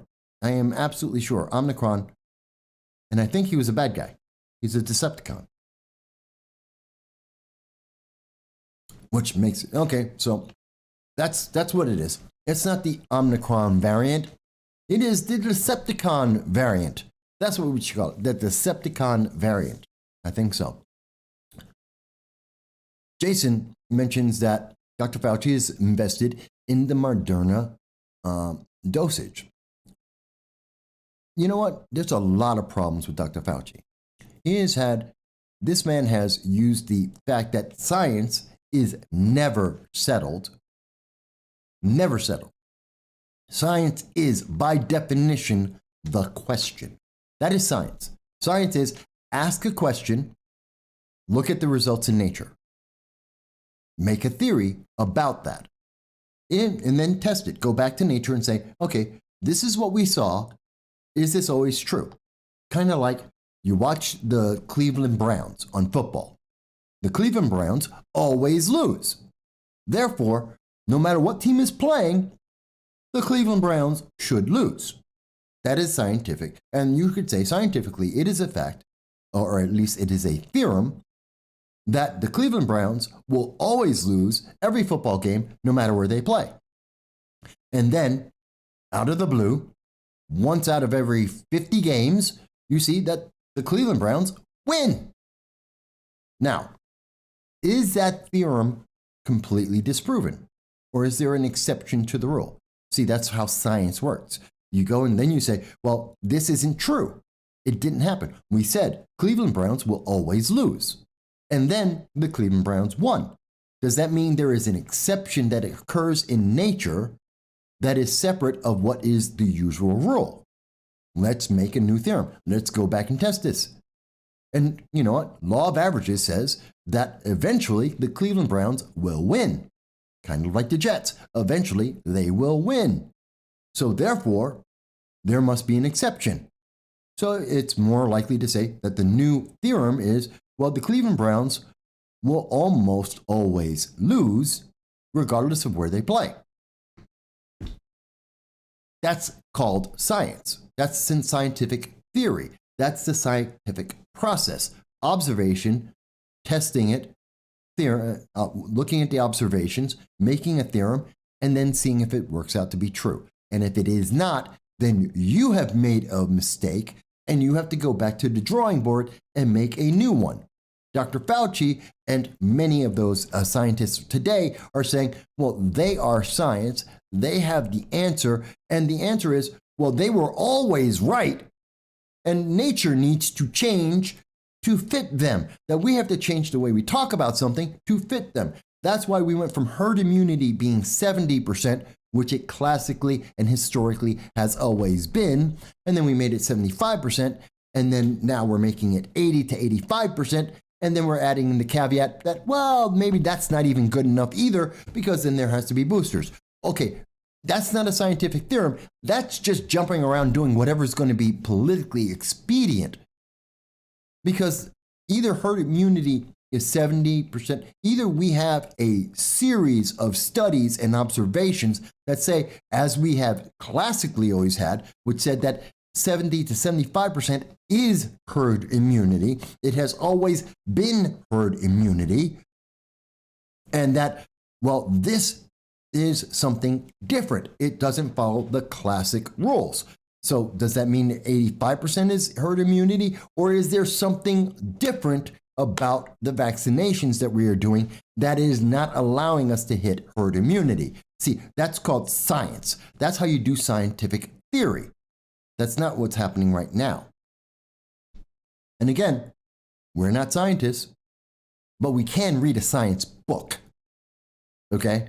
You don't have to be a scientist to read a science book. In fact, if you wanted to, if you looked it up, science, the intellectual and practical activity encompassing the systematic study of the structure and behavior of the physical and natural world through observation and experimentation.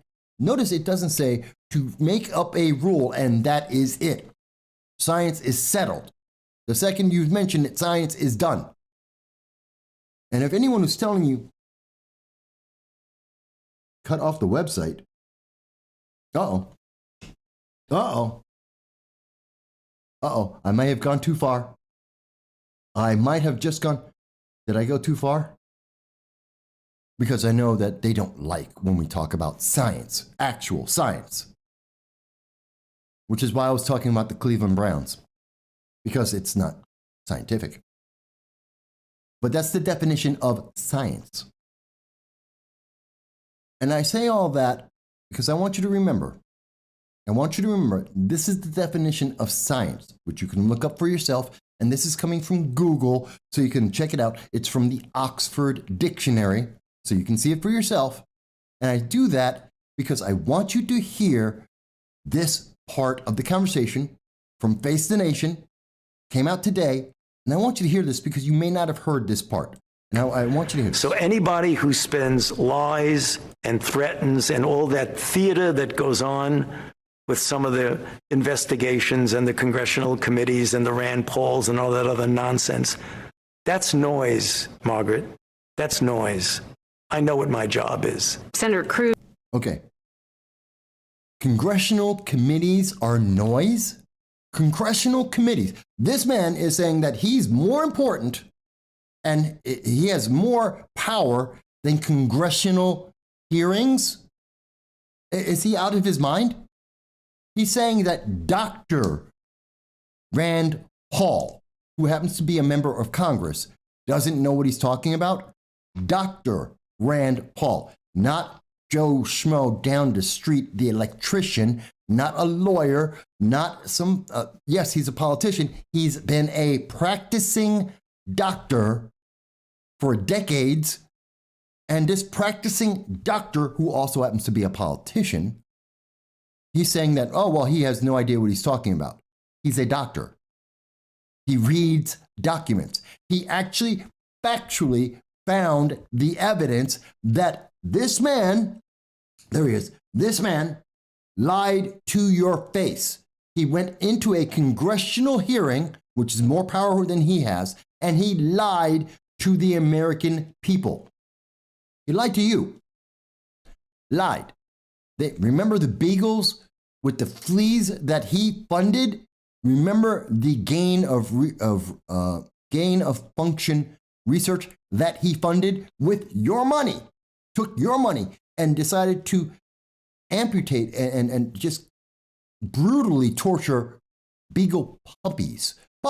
He brutally funded the torture of puppies. He funded gain of research, the way to enable and make a disease more deadly than it originally existed in nature as. He funded this. These are facts. It is not within dispute. This is the truth. We know this to be the truth. We've seen the actual documents. He just told you that none of that matters. He's more important. That none of that's important because he and his job is more important than you and anything you can think of. I can't even tell you the amount of arrogance I think that is. But hang on, it gets even worse.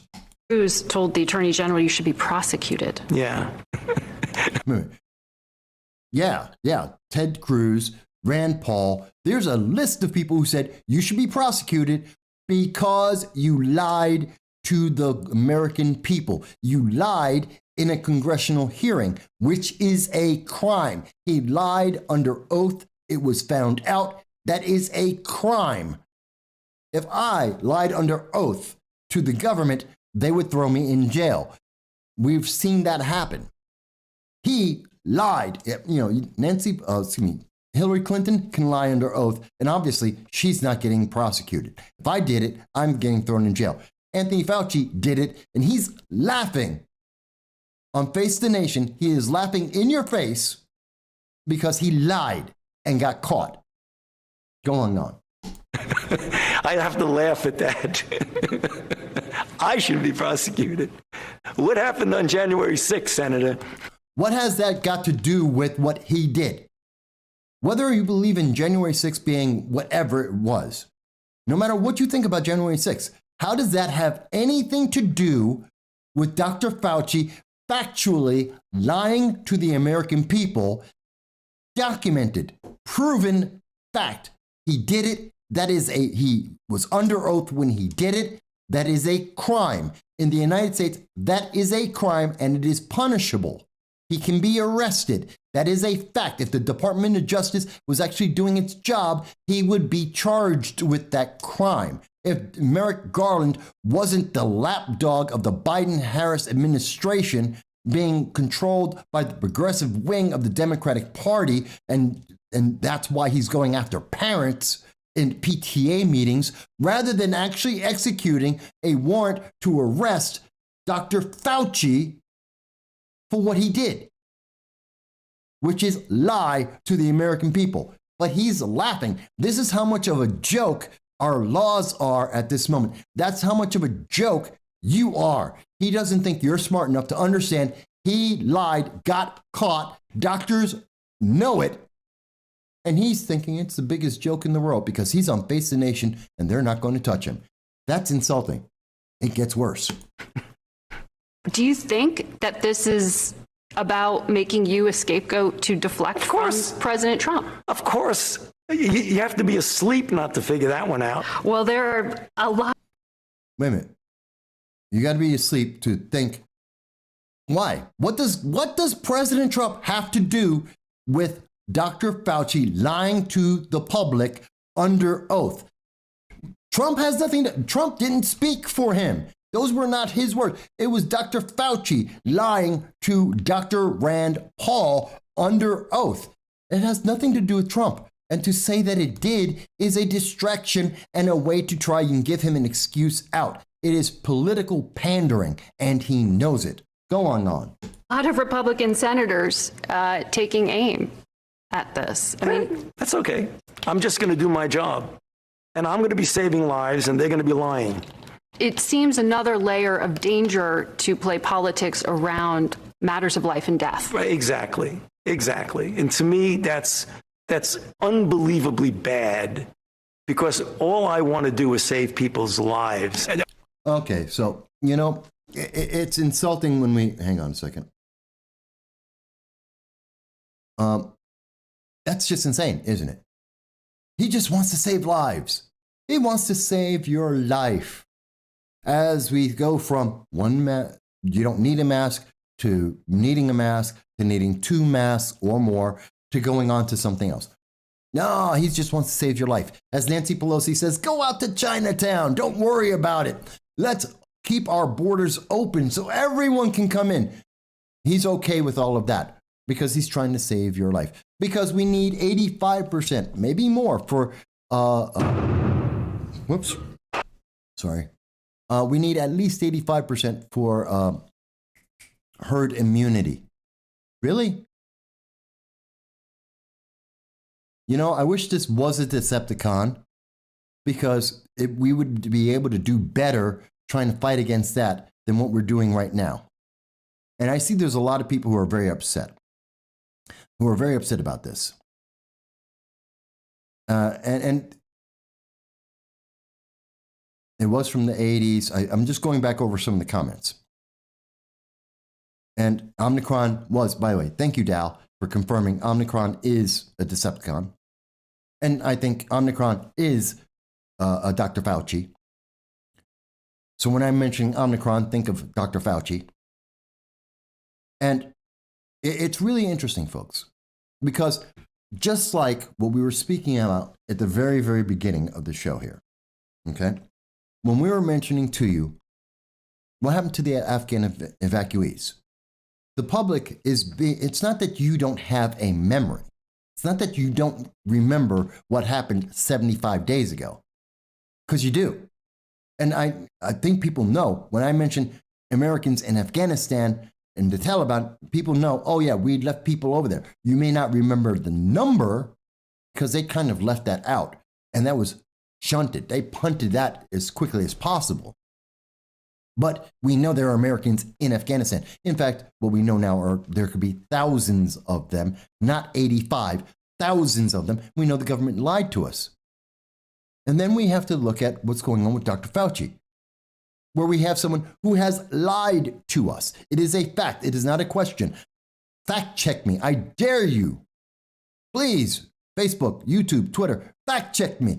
He lied to the public. That is a fact. Gain of function. It is true. He lied under oath, and therefore he should be investigated at the least, if not arrested and convicted at the worst. That is a fact. To say that, to deflect away from that, is to lie to the American people. But he says something. There's one other thing I want you to hear about this, because I want you to have a full focus of this. So understand, he has laughed in your face.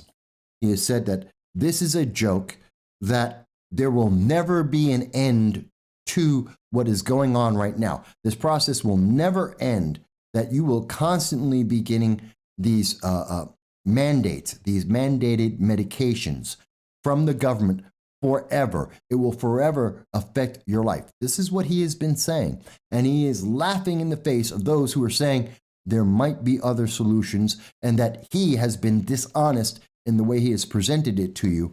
And I want you to hear, this is probably the worst part of it all, which you may not hear. You probably will not hear in the rest of the news tonight. Okay, I want you to hear this. Now. Oh, no, it's here. I mean, anybody who's looking at this carefully realizes that there's a distinct anti-science flavor to this. So if they get up and criticize science, nobody's going to know what they're talking about. But if they get up and really aim their bullets at Tony Fauci, well, people could recognize there's a person there, so it's easy to criticize. But they're really criticizing science, because I represent science. Oh, there you go. There you go. Dr. Fauci is science. Let's get the new definition in the books. You know what? We have to change the definition of science. There it is. There's this definition of science from the Oxford languages, and we need to change that to Dr. Fauci. That's it. Change science. It's no longer asking the question. It's no longer theories. It's Dr. Fauci is science. So what he says, when he says, oh, you don't need a mask, you need a mask, you need 2 masks, you need 3 masks. Oh, well, now you're back to you don't need a mask, or maybe you need 1 mask. Dr. Fauci is science. His word is it. And if you deny that, if you disagree with that, then you deny all of science. The world is flat because you have denied that Dr. Fauci is an absolute answer to everything, even though he has factually been caught lying. And this is the basis of how you are being controlled. This is why we have 28% drop, a 28% drop in Black Friday sales. This is why our economy is being tanked. That's why we have people who are saying that we need to go out and, well, our economy's crushed because of people like this. And we have to go out and we have Africa to worry about. And we got to take care of the Africans, and we have to have herd immunity, and we need more vaccinations over and over again. And the government needs to have access to your life to be able to control your medical decisions. Forget about the Fourth Amendment. Forget about the Third Amendment. You don't have a right to privacy. The government has a right to know about your health care and to mandate your medical decisions. Because Dr. Fauci is science. Dr. Fauci represents science. Because it's settled. Just like we know that Al Gore settled. Al Gore was science when he settled the fact that the North Pole was going to be completely barren. All of the ice was going to melt by 20. Did he say it was 2020? I thought it was 2018. And it doesn't really matter because it's 2021 and there's ice. The polar bears would be dead, except there's polar bears. This is what happens when you have science being represented by a human being. When science is a human being, as being suggested by Dr. Fauci, then it's ludicrous. Science isn't a person. Science isn't Einstein. It isn't Copernicus. It's not Bill Gates or any of them. Actually, name the scientists. Michael Ketku. Name whatever theoretical whomever scientist you want. That's not science. Science is the question. Science is an understanding. Science is a quest to become better and to make better medicines and to make better procedures. It is constantly evolving. Science is not, well, Dr. Fauci says this, so we have to go with it. He's a politician who has been caught lying to the American people, which nowadays seems to be not a big deal because we know Biden has lied to the American people multiple times on multiple issues. Well, the Second Amendment, the Second Amendment always had restrictions on it. Lie. The Second Amendment didn't allow you to buy any kind of firearm you wanted when it was first created. Lie. The economy is doing fantastic. Lie. Inflation is temporary. Lie. We're bringing everybody home. Lie. That's the Biden administration. Fauci's right in the home with that. Lying to the American people, lying to your face every single day. He has been caught as a liar. He has done things that are despicable.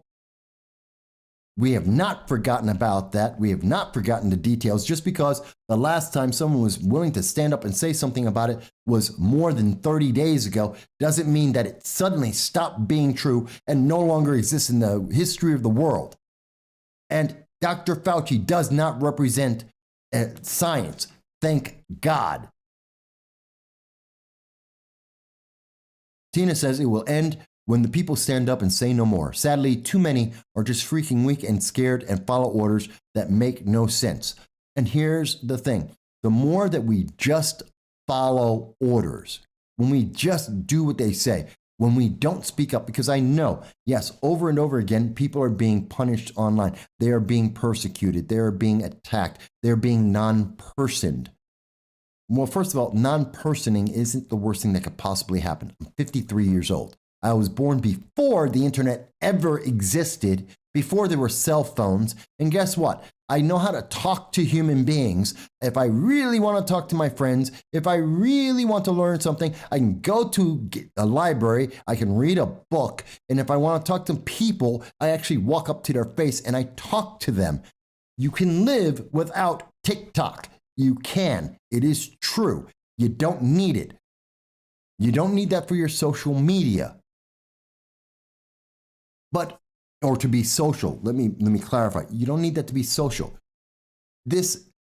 You should understand the dangers. And yes, please, if you feel like you need to be vaccinated, go ahead, get vaccinated. I'm not telling you not to. But I am telling you, Speak to your medical professional about your medical health, because your medical health, if you're 20 and you're a woman and you're Chinese, you don't have the same medical needs as me, a 53-year-old Black Hispanic male. Two different worlds, not the same medical needs. How dare anyone assume that you have to have the same medical requirements that I get? We're not the same. I know Obamacare already established, well, yes, we are. That's why we're paying the same insurance. Well, we're not. I think every woman in the face of the earth will tell you, no, you're not the same as me.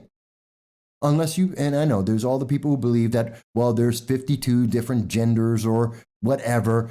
No, there's not. There's two. If you really want to stretch it, there's three. If you happen to be a hermaphrodite. And sorry, that's like 0.001% of the population. So you're not. So there's two genders, period. Deal with it. You can have whatever sexual preference you want. I don't care. But there's two genders, and there's medicine, that medication and healthcare and lifestyles that go along with that. And to hear Dr. Fauci tell you, well, no, he is science, he has decided, and that's it. And you don't get to dispute that. You don't get to look at the scientific evidence. You don't get to read the information and make your own judgment because somehow you're too dumb. I'm sorry, not everyone grew up using Grammarly. Some of us made it through the 6th grade, learned English comprehension, and can read a sentence and understand what it means. And no, I don't need to be a scientist to understand a sentence. That's why they make dictionaries and thesauruses for. We are that smart. The American people are that smart. And that's why we've gone to the moon, why we've created most of the great technology today. That's why an internet exists, because Americans are smart. We can do it. We can create these things. And we do create things on a regular basis. We're incredibly smart people. But somehow we have people like Dr. Fauci who want to lie to us. We have people like China who want to abuse us. We have people like the Biden administration that want to hide the facts from you and want to lie to you about what the reality is that we see around us.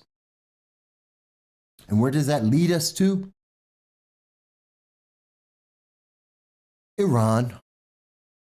And I do see your comment there, Tina, about the variant, and that Hochul is saying its requirements, and that there's a big difference between what Governor Hochul is saying and what doctors are saying about Omnicron.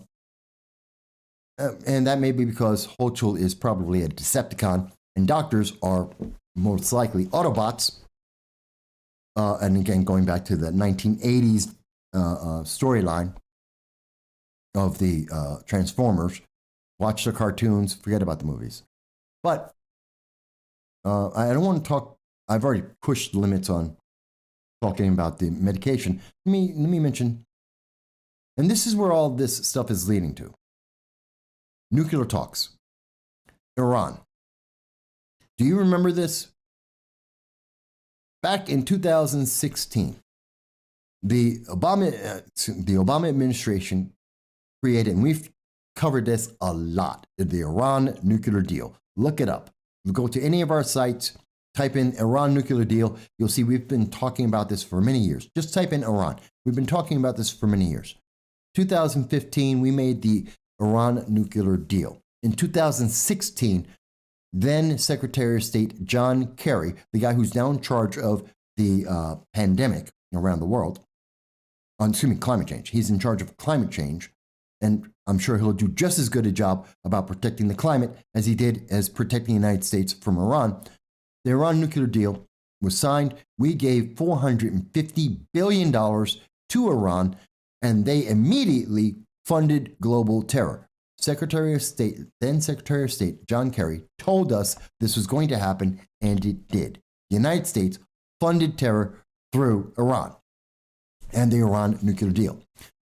President Obama got to say, the world is safer now.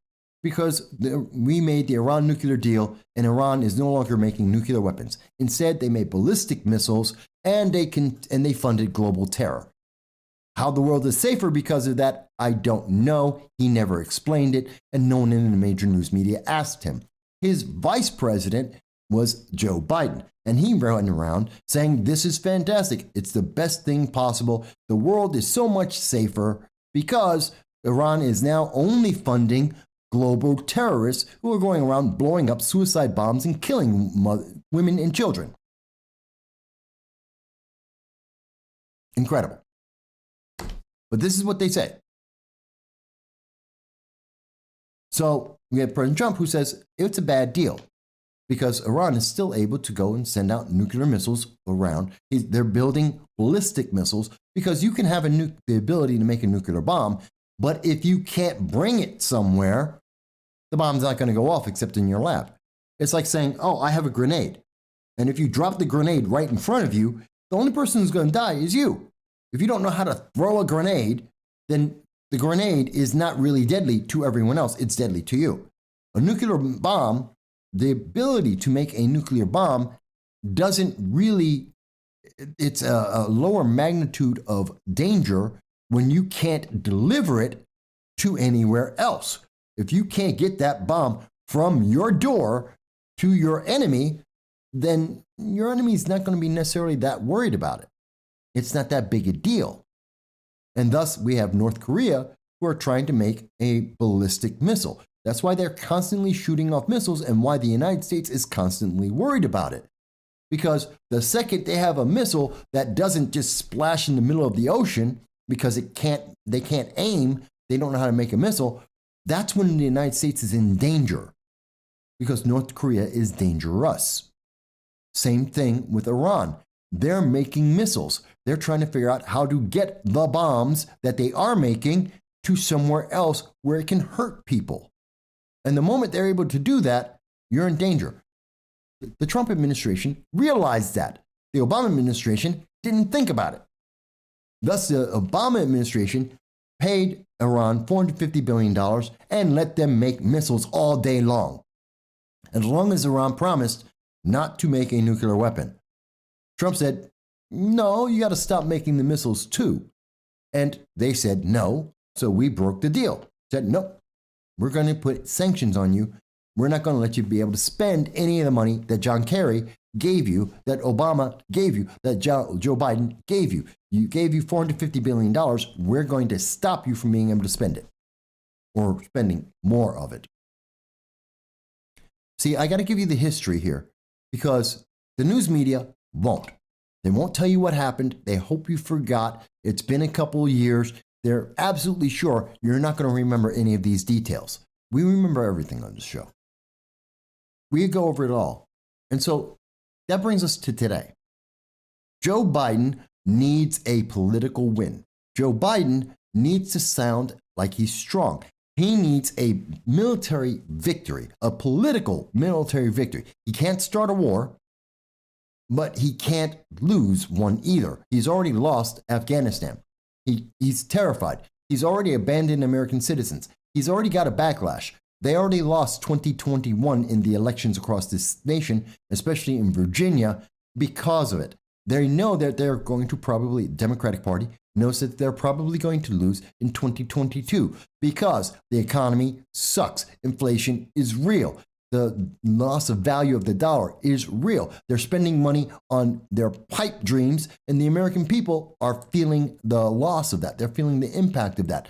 We have restrictions from the COVID mandates that people hate and don't really need in many people's minds. He needs a win. And Afghanistan did not do it for him. So what's his answer? The answer is go back tomorrow and speak with Iran and say, let's have a nuclear deal. That's what they want to do. And nobody thinks this is a good deal. Nobody in the news media thinks this is going to happen. According to NPR, the Biden administration wants a deal, but it won't wait much longer. Quote, if Iran is dragging their feet at the negotiating table, accelerating their pace with the nuclear program, that will be the answer whether they want to go back into the deal, and it will be a negative one if that's what they choose to do. Really? The U.S. would need other efforts, diplomatic and otherwise, to try to address Iran's nuclear ambitions. We don't have much time before we can conclude that Iran has chosen a different path. I bring that all up to you for a very specific reason. Is there anyone in the world who thinks that Joe Biden is a strong military leader? Is there anyone in the world who thinks that? Let me ask this question.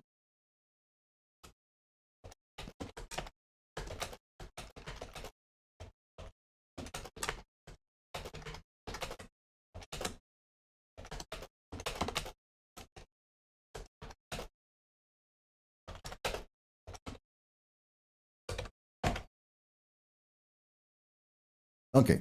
Is there anyone in the world who thinks that Joe Biden is a strong military leader? Anywhere in the world? Because as far as I can tell, the answer is no. So when Joe Biden says, well, Iran is running out of time, that they have to make a decision, that they have to join the Iran nuclear deal for the United States, that they have to go back. Does anyone think that they're looking at him and saying, well, yeah, that's what they got to do? No, they're not. They don't care. In fact, the new leadership of Iran, which is a hardline, radical Islamic leadership, the same people who killed their own people because they weren't hardline, radical enough in their Islamic beliefs, that same president, Hassani, he has been around since the 1980s and the takeover of Iran by the Ayatollah Khomeini. This hardline terrorist he's supposed to be afraid of Joe Biden? And when Joe Biden makes a threat, remember when Joe Biden said the Taliban will not take over Afghanistan? He guaranteed it to us. He guaranteed that Americans would be safe. He guaranteed that he would bring Americans home. Remember when he talked to, he threatened Russia? And Vladimir Putin said, okay, I take you on. I call your bluff. Do something. And America didn't. We backed down. What about China with Xi? America said, stay away from Taiwan. They're saying, screw you. No, we're going to do it. Is there any leader in the world that is afraid of Joe Biden? The Taliban beat Joe Biden's military. The Taliban. Is there any nation in the world that's afraid of Joe Biden at this moment? And so he is threatening Iran. And Iran is saying, no, you're going to bend, you're going to bend over and you're going to give us everything we want because we are stronger than you are. You're weak. You don't even remember what day of the week it is. You're so weak. And you have your generals calling up your enemies, telling them what you're going to do. Why does Iran have any kind of limit? The United States is, we want this deal or else. We might take military. No, you won't. The Biden administration won't do it. And the Biden administration will probably try and stop Israel from doing it because the only one who's been protecting us under the Obama administration and so far under the Biden administration has been Israel, our greatest ally. And we know that, and the Biden administration is trying to screw with them. Remember, the Biden administration in April authorized and provided to Hamas $75 million. And that's important because Hamas turned around, terrorist organization, international recognized terrorist organization in Palestine. The leadership of Palestine is Hamas, the international terrorist organization. They turned around, took $75 million from the Biden-Harris administration. They went to Iran. They bought 4,000 rockets, missiles, turned around and tried to kill a bunch of moms and a bunch of kids and a bunch of women. They just fired rockets. Remember the war that happened in June? Many people may have forgotten. I guarantee you the Israelis have not forgotten. 4,000 rockets were fired from Palestine into Israel because Joe Biden gave them the money to buy the rockets. Kind of like when President Obama gave $450 billion to Iran, and Iran created global terror. Yeah, notice there's a trend in there. And now Biden is saying, well, if you don't back down, we're going to get serious. We're going to do something. It might include military. No, it won't. And I don't believe that the Biden administration would even allow or coordinate with. I don't think they will even allow. They'll try and stop the Israelis from doing what they have been doing, which is blowing up all of Iran's nuclear bases, their capabilities, and killing their biggest scientists, leading on the nuclear weapons advancement. You want to talk about protecting the world? Don't let Iran have a nuclear weapon. And you know who's doing it? Israel. They're stopping them. They're doing everything they can. They are blowing up the facilities, killing the people. They are making sure that Iran, as best as they can, will not get a nuclear weapon. What's the Biden administration doing? They're talking about giving Iran the ability to have not only a nuclear weapon, but the missile to drop it onto your doorstep. The first place they're going to target is going to be San Francisco. Guaranteed.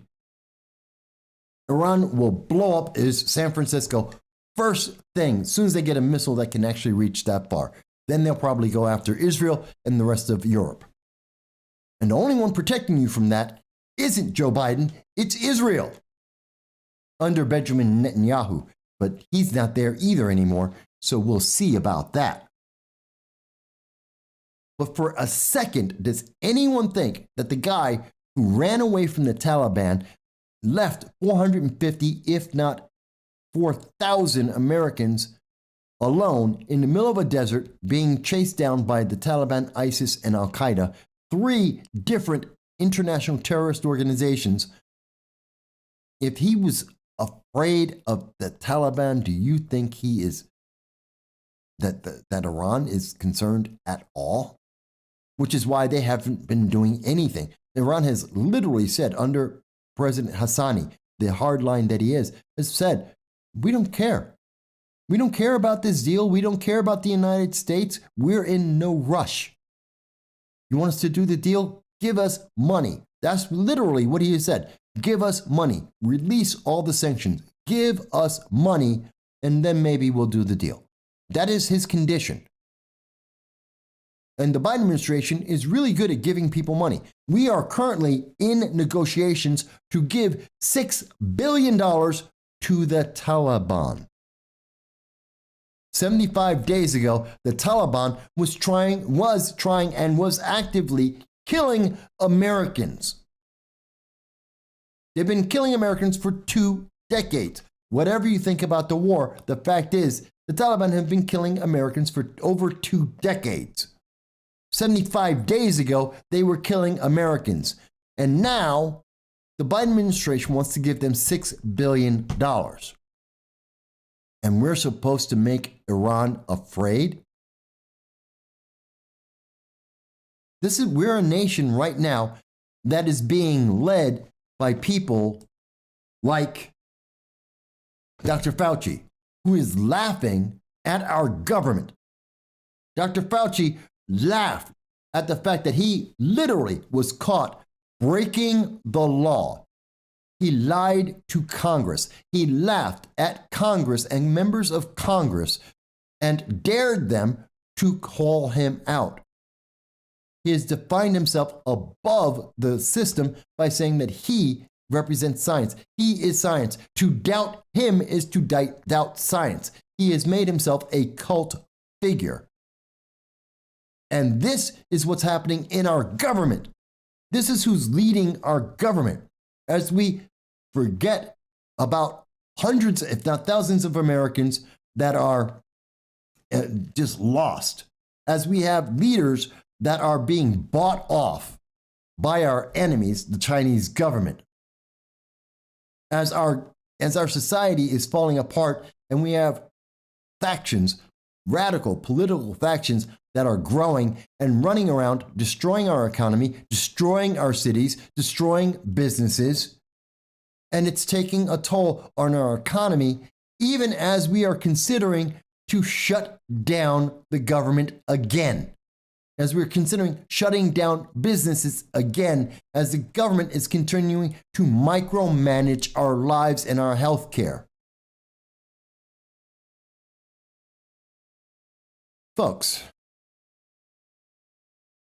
can you believe all this? It's incredible. Now, if you don't agree with me, that's perfectly fine. You can type in. Tina's been commenting from Facebook. We have Bellin, by the way. Hello, Bellin, and hello, Tina, if I didn't say it before. They're making their comments. You can comment on YouTube, Facebook, Twitter, DLive. I'm always happy to hear any of your comments. You can comment after the show in case it's not live and you're seeing it. You can comment then. We look forward to it. We read through all the comments. If you haven't considered it, please consider. If you made it this far, We've been live 2.5 hours. Please leave a comment, like, subscribe, and share if you've made it this far. And of course, while we're on here, you can definitely call in to 607-242-1582. The phone lines are on. They have been the entire show. And you are more than welcome to call in and let us know what you think. I don't know, folks. I am very confused and very scared. We have Decepticons all around us. We have Omnicron that's coming up, trying to sweep over. By the way, they didn't change. They changed Xi because that was embarrassing to the communists. But it's perfectly fine to have a cartoon character, Omnicron, and they're using that instead. Okay. Because they're Decepticons. Because Dr. Fauci is a Decepticon. I think Biden is, well, if he were smart enough, he'd be a Decepticon. Instead, he's a character in one of the Michael Bay movies. Honestly, that's what I think. Joe Biden would be perfect in the Michael Bay world. No brains, just running around doing stuff. What was that guy's name? Witwicky? Yeah, Shia LaBeouf. And his character was what? Witwicky. And all he could do is scream. Run around, scream. That's all he could do. He screamed, ah! That's all he did. Agent Black, by the way, hello, and thank you for, I know you've been watching us from over in the UK. Agent Black says, moronic equals Omnicron. And I just realized when you typed that, you can spell, Omnicron spells moronic. It's just a wordplay. It's rearranging the letters.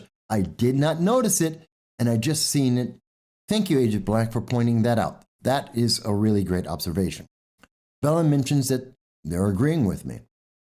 Tina says, I'm not confused. We can see what they are doing and planning. They are lying to us, and I don't know if we can survive as a nation until election time. Dal mentions that while you still have access to the Library of Alexandria, meaning your cell phone, take the time to learn new skills. Incrementally increase your pantry and personal source. And yes, one of the ways we can all deal with this is don't just sit there and wait for them to do something. We know there are supply line shortages. We know that it's getting worse. We have been told it's about to get even worse than we thought it was. Great. Stock up on food. Get canned foods. Get things that you can grow like potatoes. Go and get things that will last a long time. Fill your freezer. Be prepared. And if it turns out to be roses and rainbows and unicorns, you've lost nothing. You eat the food that you have. And if we're wrong and things are bad and difficult, you're okay. If we have another lockdown, you're stocked up. It cannot hurt you to have a stockpile of food. It cannot hurt you to have canned goods and to know how to make preserved foods. It cannot hurt you. Do it. Why not? You know what? I'm not telling you what to do, but I'm saying, why not do it? Because if these people are as dumb as we think they are, if they are destroying our supply lines as they have been doing and it continues, if inflation continues to go higher and the cost of food goes up exponentially as it has been doing, then you're able to save some money. What's the problem? And if I'm wrong and suddenly the inflation rate drops, you suddenly get paid $25 an hour for the job that you have. McDonald's is going to pay you $20 an hour just to flip a burger. We suddenly you're getting a dosage every 6 months on the 6 months. And everyone in the world does it as well. And Iran decides that they believe in freedom and love and peace, and they don't want to stone gays to death anymore. They give that up. The Taliban makes a red carpet to escort everyone out of Afghanistan, and the world's at peace. You still have lost nothing if all that were to happen. It won't. None of that's going to happen. You know it. I know it. It's not going to happen. So do it anyway. Tina mentions that people should stock up for a minimum of 3 months. Canned goods, paper products, can openers, batteries. Buy some MREs. They last 5 years. MREs, I remember back in the military having MREs when they first came out. They kind of suck. Although I do like the brownies. MRE brownies were very good. I do like those. And the crackers. Crackers were good. The crackers with peanut butter, they were very good. I like that. I would recommend that. Not all the meals. Definitely not the chicken a la king and the chicken cacciatore. Could not stand those. Oh God, no one. I knew one guy, Lieutenant Dumaging. That was his name, Dumaging. Lieutenant, not even lieutenant. He was Lance Corporal Dumaging. And he loved chicken cacciatore. The boy couldn't get enough of it, and everyone gave it to him. We would trade him a brownie. He'd give us a brownie. We'd give him the chicken cacciatore the entire meal because couldn't stand it. But the rest of the MREs, I do recommend. Just letting you know. Dal, I want you to have a good day at work. Enjoy that. And Agent Black says, so he thinks powdered lemon, orange, J Screech MREs. I never had powdered lemon. They never gave us powdered lemon. At least not when I was in, this is back in 86, 90, that time frame. So I don't know about powdered lemon. We never had powdered lemon. Yeah, and the brownies were 5,000 calories, and they're fantastic. But again, this is all about prepping yourself. You want to do something for Christmas for yourself, for your family, maybe give them an MRE. I don't have a sponsorship in the world. No one's paying me to say any of this. If anything, I pay to say it. It costs me money every month, every year. I spend money on this. I lose money all the time. So no, this is not sponsored. I'm telling you, go out and buy some MREs. Go out and make some preservatives. Go out and buy some potatoes. Learn how to plant a potato, which you can plant in a windowsill. You can plant it in your backyard. Learn how to plant potatoes. Make more potatoes. Not a crazy food here. And to have MREs. And according to Agent Black, do not get the UK, the British MREs, because it does sound like powdered lemon, orange, J Screech. I don't even know what that means, and I don't want to try it and find out. But the US MREs, you got a couple of choices there. I remember the spaghetti and meatballs wasn't too bad, but definitely the brownies. The brownies were the bomb. Love the brownies. I would eat many of the brownies, and crackers and peanut butter, and that stuff will keep you going. But you don't have to do what I'm saying. You can go and stock up food get a deep freezer or just your regular refrigerator. Fill it with the food that you can. Get some canned foods, soups, whatever. Do what you think makes sense and what you can afford. Because these people are driving up. This is not the end of inflation. Remember, it was February 17th of 2021 on this program, not our live stream, but our regular video. We told you that the economy was going to get crushed in the second half of 2021. We told you that inflation was real and that it was growing and that it was going to have a massive impact. We told you about the deflation, that your money is worth less day by day. We told you that February 17th. And now the rest of the major news media and the economists are now turning around saying, well, yeah, it's kind of bad. And they're telling you this. It took them 8 months to tell you what we told you back in February. If we're only half right, if we're only a quarter right, if we just have 5% of being correct about where the economy is going forward and what's happening to our nation and how the rest of the world is looking at this nation, if we're only 5% right, why not prepare? Why not try and have a little bit of a stockpile and do that? There's a great thing to give each other for Christmas. Give your family, your friends, give them things to prepare to be able to live through bad times. Whatever you might define as that.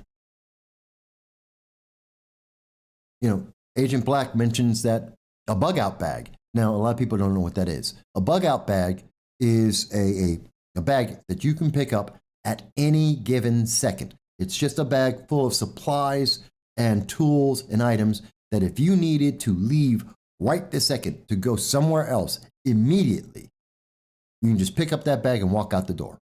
And it will be able to help you survive. You know, it'll have things like a machete or an axe or a big knife so you can cut things. It'll have a sewing kit in it. It'll have some MREs or other food that's able to preserve. It's great. I mean, I'll give you a great example of why you might need a bug out bag. And you don't have to be some survivalist. This isn't some kind of conspiracy theory. This is basic survival. Your house burns down. Lightning strikes your house. Your neighbor's house gets in fire. Your house burns down. Your apartment building has a fire. It burns down that. These things happen every day across America for lots of reasons. Sometimes it's because of BLM and Antifa burning down your city because that's what they do. Or sometimes it's just freak of nature and lightning strikes, or someone's toaster shorted out, or someone fell asleep with a cigarette, and fires happen. Okay, oh, you have a bug out bag. You pick it up, you walk, you get outside that house, your house burns down. You have the ability to at least feed yourself, maybe have a jacket in there or two so you're warm, so you're not going to freeze to death if it happens in the middle of winter. Maybe you have something that you can put over you, a parka, so you don't have rain falling all over your head and you get pneumonia. A bug out bag is more than just some kind of fringe survivalist. It's not being part of the militia. It's just saying, hey, I'm prepared for life because things happen. Why not get a bug out bag or make one and send it to members of your family, to your friends, saying, hey, in case you don't have it, or even if you do, here's a second one. Just in case you can't get, maybe you have one in your car, maybe you have one in, and this isn't a brand, by the way. I am not suggesting a brand. I'm not telling you what to buy. But I'm saying, maybe have one in your car, your van, your minivan. How many times have we seen stories where families are driving down the road, they're driving out they're going on a mountain trip, they're going for a picnic. They're just driving from one area to another. Their car breaks down. It's the middle of winter. They get snowed in because of a blizzard. They're stuck and they die because no one decided to have a bag, maybe, what they call a bug out bag, a bag of supplies that has, maybe a jacket or two, some matches so you can, if you find some wood, you can burn the wood, have a small fire, maybe have some MREs or equivalent type of food so that you can eat until someone can come and rescue your family. Have one in your car. Have one in your house.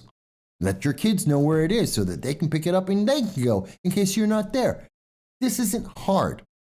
You know who's not telling you something like that? You know who's not telling you how to be prepared? That guy. He doesn't want you prepared. He doesn't want you to be ready for anything. The people who are willing to abandon Americans in Afghanistan, like Representative Antonio Delgado, and Joe Biden and Kamala Harris, they don't care about you. They won't even mention your name. They will not even mention that you may or may not be dead because of their policy decisions, because they're worried about the political posturing. They're more willing to give Iran a deal, and they are trying to actively give Iran a nuclear deal right now because they need a win. They need something to go into 2022 to make people say, I should vote for a Democrat. Why should I vote for a Democrat? Well, I guess they got a nuclear deal. The world is safer now, even though we're now funding global terror, just like we did under Secretary of State John Kerry. Just like we're now endangered because current Secretary of State Anthony Blinken is actively in negotiations with the Taliban to give them $6 billion of your money. By the way, $6 billion, that's half the money needed to take everyone who is being evicted right now. Remember, the eviction moratorium, Democrats didn't solve it. They let it happen. They did not solve it. They let it happen. No one's talking about evictions anymore. We were one of the first channels to start talking about it. We're still talking about it. You can be evicted now. That moratorium is gone. The Democrats did nothing to save you. $15 trillion to save 12 million people from being evicted from their homes. $6 billion, half that amount, is about to be given to the Taliban. Where would you like your money to go? It's a choice. I'm not telling you have to choose what I'm choosing. I'm asking you, would you prefer to give $6 billion to people who are being evicted across America because they weren't able to work because of the lockdowns that destroyed their small business across America, and they can't work and they need to feed their families because they're a doctor who says that the Hippocratic Oath is more important to them than a mandate from Joe Biden and Dr. Fauci?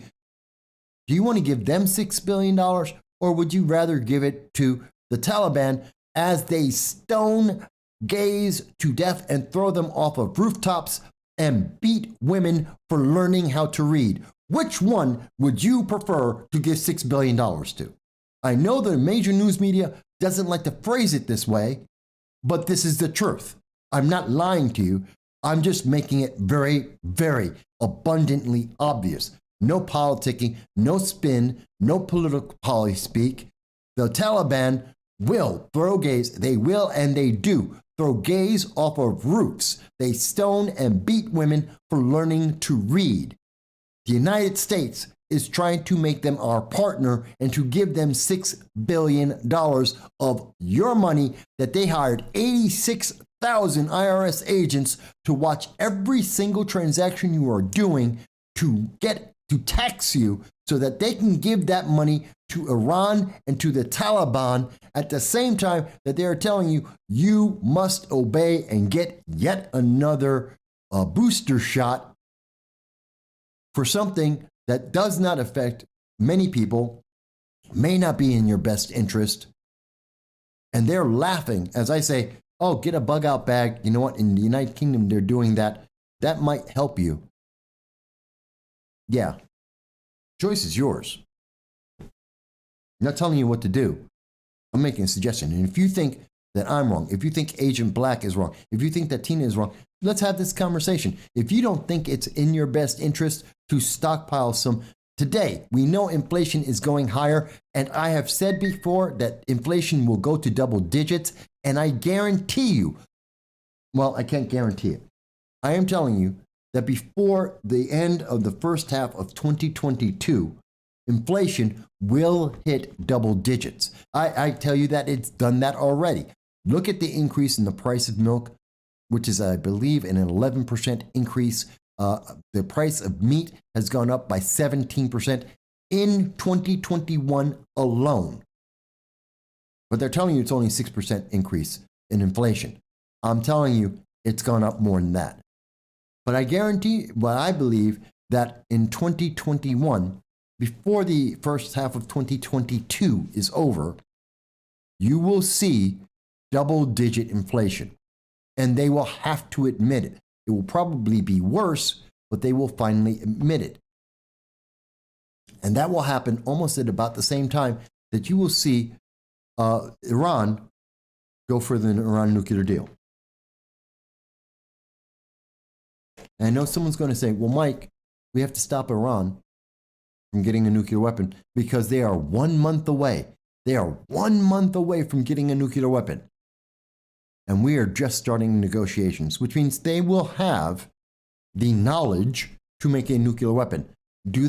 But they don't know how to make a missile to get that nuclear weapon from Iran to anywhere else. Don't give it to them. Don't give them the money to build them. Don't give them the money to do the research. Don't let it happen. And to do that, we need someone who's stronger than Joe Biden, who can't remember which room he's in or who he's talking to or what he's talking about.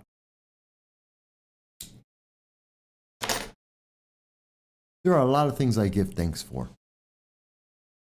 I give thanks for being an American. I give thanks for the Second Amendment. I give thanks to the First Amendment.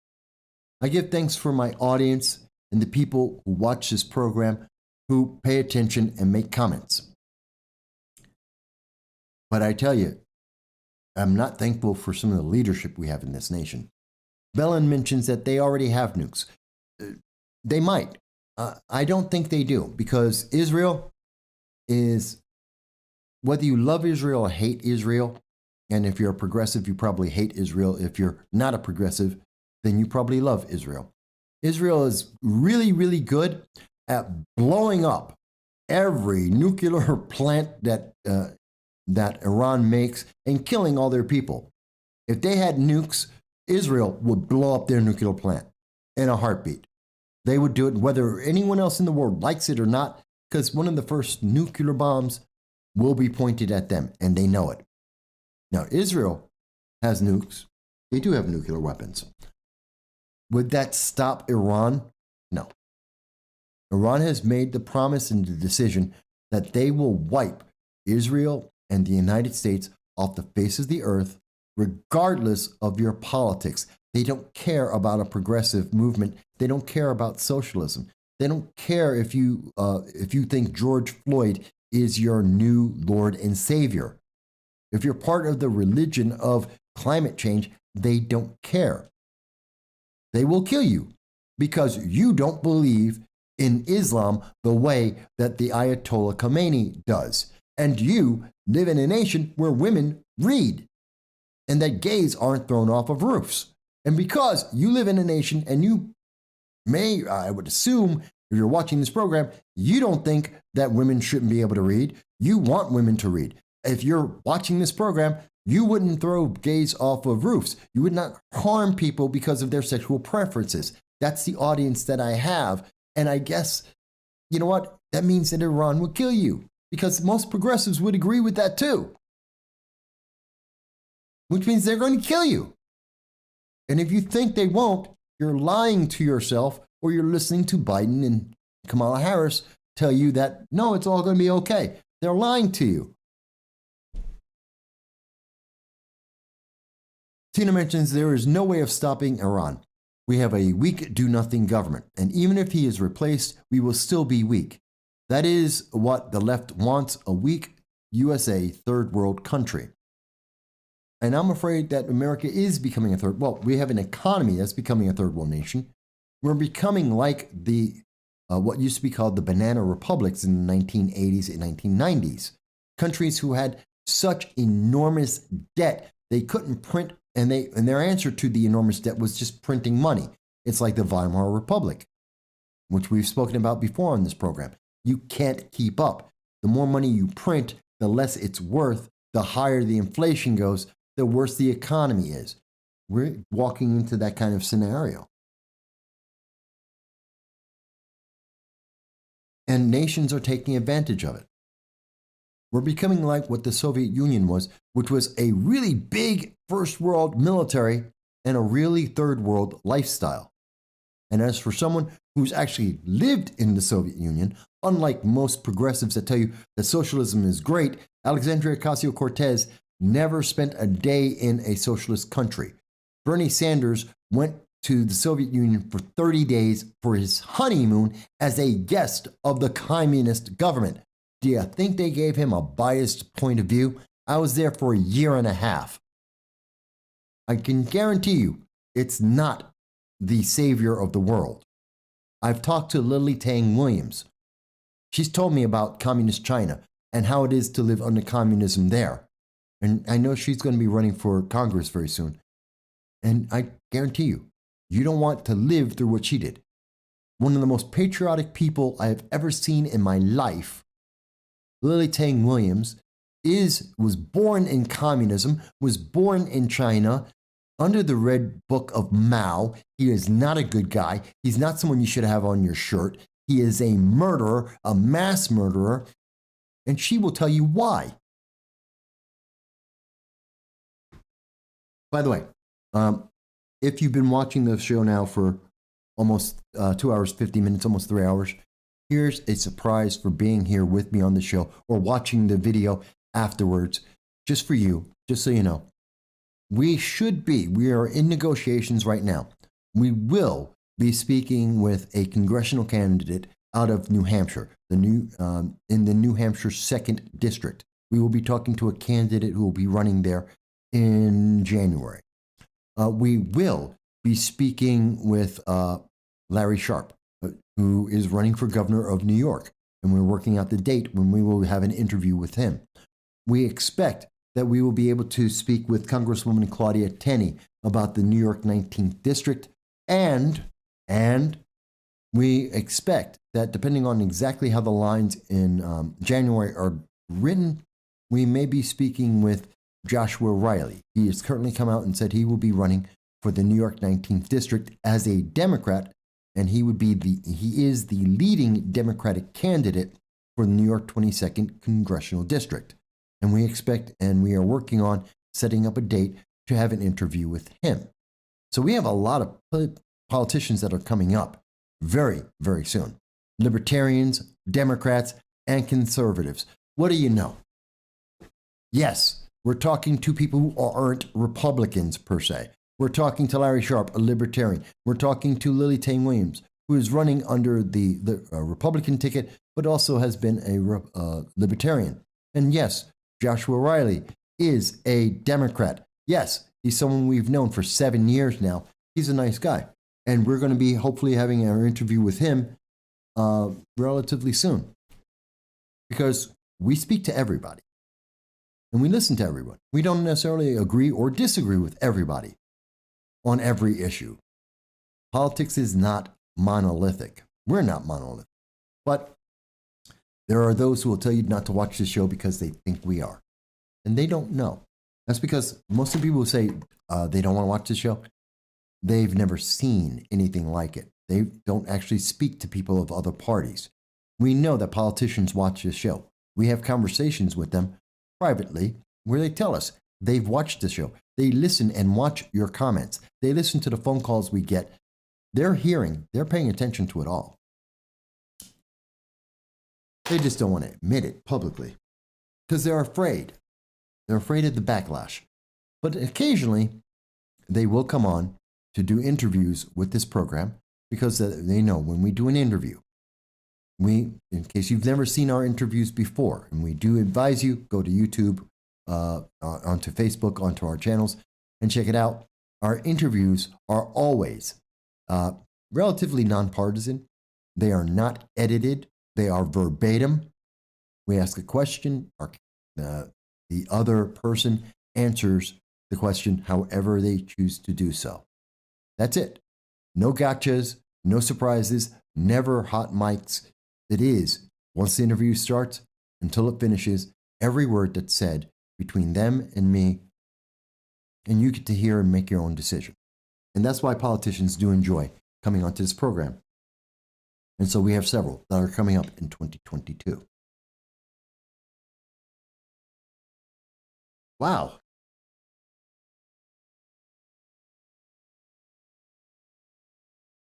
Wow, this is interesting. I just noticed.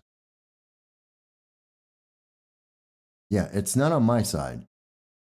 For some reason, somehow, telling you that we have interviews coming up with several politicians, including Democrats, was enough to make the internet freak out. They don't want you to know that. I guess they are editing the midterm elections of 2022 already. I guess they don't like that word. We'll see. All right, folks, so we've got about 6 minutes. And I do love Larry. Larry is a personal friend of mine. Tina is mentioning Larry. She loves Larry Sharp, who's running for governor of New York under the Libertarian ticket. Larry Sharp is a good friend of this program. He is a personal friend of mine. I've known Larry now 8 years, I think, something like that. I've been on his program, which is the Sharp Way, twice or 3 times, 2 or 3 times. And I think he's been on this program 3 or 4 times. So we do love talking to Larry. He's a very interesting man. We agree with him on certain things. We disagree with him on certain things. And he is a personal friend. So we do look forward to his run for governor of New York. And he'll be going up against Rob Astorino and Governor Hochul and Letitia James, who is the AG that decided not to press charges on Andrew Cuomo, even though she found out that he had 11 acts of sexual abuse of women, until it was politically expedient because she said, hey, and this is how Democrats are using you in New York State. Letitia James, as we reported on this program, she literally did the 1-2 punch. She said, oh, I'm going to finally, months after the fact, 2 months after after Andrew Cuomo was found to have committed 11 acts of sexual abuse against women over his career as governor of New York, corrupt as he was, and ignoring the 16,000 people that he killed through his executive orders, which were allowed by the Democratic single-party rule of New York. Andrew Cuomo, Letitia James, decided 2 months after the fact, said, hey, we're going to actually charge Governor Cuomo with the sexual crimes that he committed. Oh, and by the way, I'm also running for governor. I tell you, she's just using the public, really is. I'm assuming there's, wow, the internet overlords hate me right now. See, when they start cutting out, I can see the signal. And I can see when the signal is coming from my system and when it's coming from the internet overlords. And my signal is coming out straight, and they're dropping it on certain words. I guess it's like Andrew Cuomo and sexual assault and Letitia James running for governor. Putting that together, oops, too many keywords. They kill us. Fair enough. So we've been here for about 3 hours. Let me ask you, folks. There's so much going on, but I think it's important to remember at the end of the day, we should be thankful for the United States. Around the world, no matter where you come from, whatever country you happen to be in, be thankful. Even if you don't know what Thanksgiving is, even if you've never celebrated that before, you don't know in the holiday season, you're non-religious, you're maybe apolitical, doesn't matter. Be thankful. Because for well over 200 years, the United States has been a beacon of freedom. That's why 1.5 million illegal aliens come into the United States every year. That's why 17,000 Haitians thought it was better to live under a bridge in Del Rio, Texas, than to live in Haiti or in Brazil or anywhere in Central or South America, or even in Mexico. There's a reason why the former members of Hong Kong's government protested for months to just get a taste of the freedom that America has and the beacon to be similar, the beacon of freedom that America presents. And then they disappeared because of it. They suffered the ultimate price. They, like the Uyghurs in China, have disappeared. which probably means in a gulag or dead, and why Taiwan doesn't want to be the next one on that list of disappearing forever. The United States is the beacon of hope. The United States is one of the strongest defenders of freedom under most of our presidents most of the time. And the best way to make sure that continues to happen is to be involved. Find out who's running your government. Who is your elected officials at the local, at the state, at the federal level? In New York State, who is your county executive? Who is your state legislator? You know, the state senator, the assembly members. Send them a letter just to say, hey, I know, I just found out you represent me. You serve me, because that's their obligation. That is the oath they take. They serve you. And then tell them what you want them to do, because that's their job. Our job is to tell them what to do. Their job is to do it.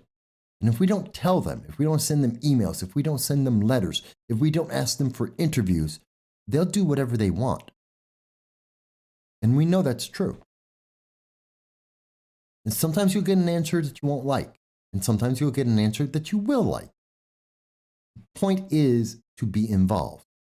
Because if you're involved, things can change. And if you're not involved, they can't.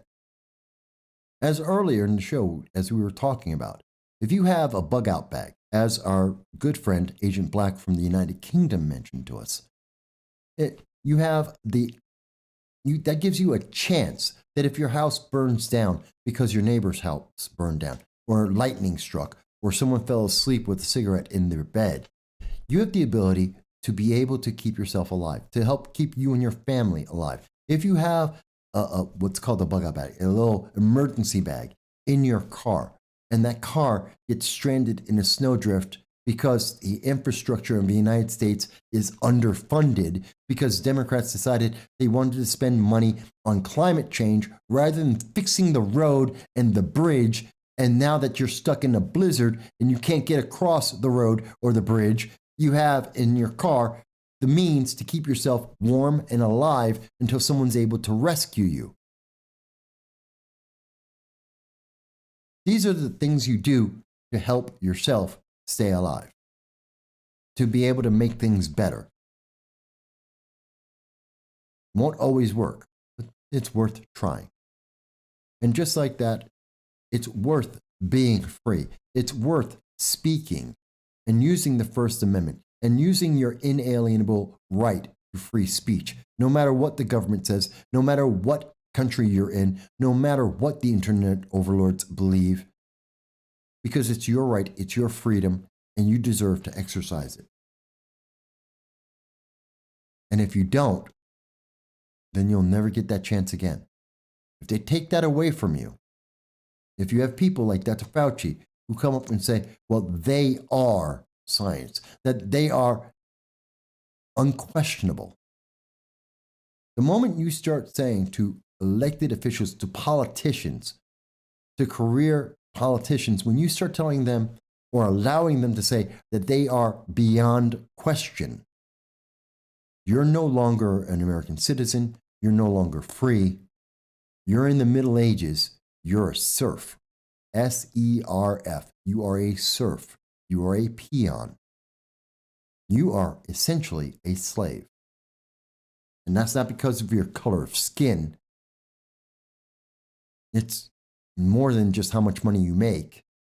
It's your submission to their will. And that's probably the worst cage to ever be in. That's the worst form of slavery you could ever have, is to consciously choose to submit and do whatever you're being told, because that turns you into nothing more than a lab rat. And I am thankful that at this moment in America, that's not the option I choose, and I don't have to. Even if it means that there are negative consequences, because some people in society will be upset, because some people will decide that they want to call me an ist and a phobe, because some people are so uncomfortable they cannot fathom that a black man could make a choice that isn't the one that is approved by the democratic or progressive organizations in America. Guess what? It's called freedom. I have reasons. I've been telling you these reasons for 15 years. If you can't accept that I can make a choice based on reasons and convictions and my belief system, then the problem isn't me, the problem's you. That's why I say to the progressives out there, that's why I say to the Democratic Socialists of America, especially the Ithaca chapter, that believes in violence to silence people's voices as they did in 2020. That's what I say to the people of Plot, the progressive leaders of tomorrow, an organization that is willing to use violence and intimidation to try and silence people they don't like, people that they can't control.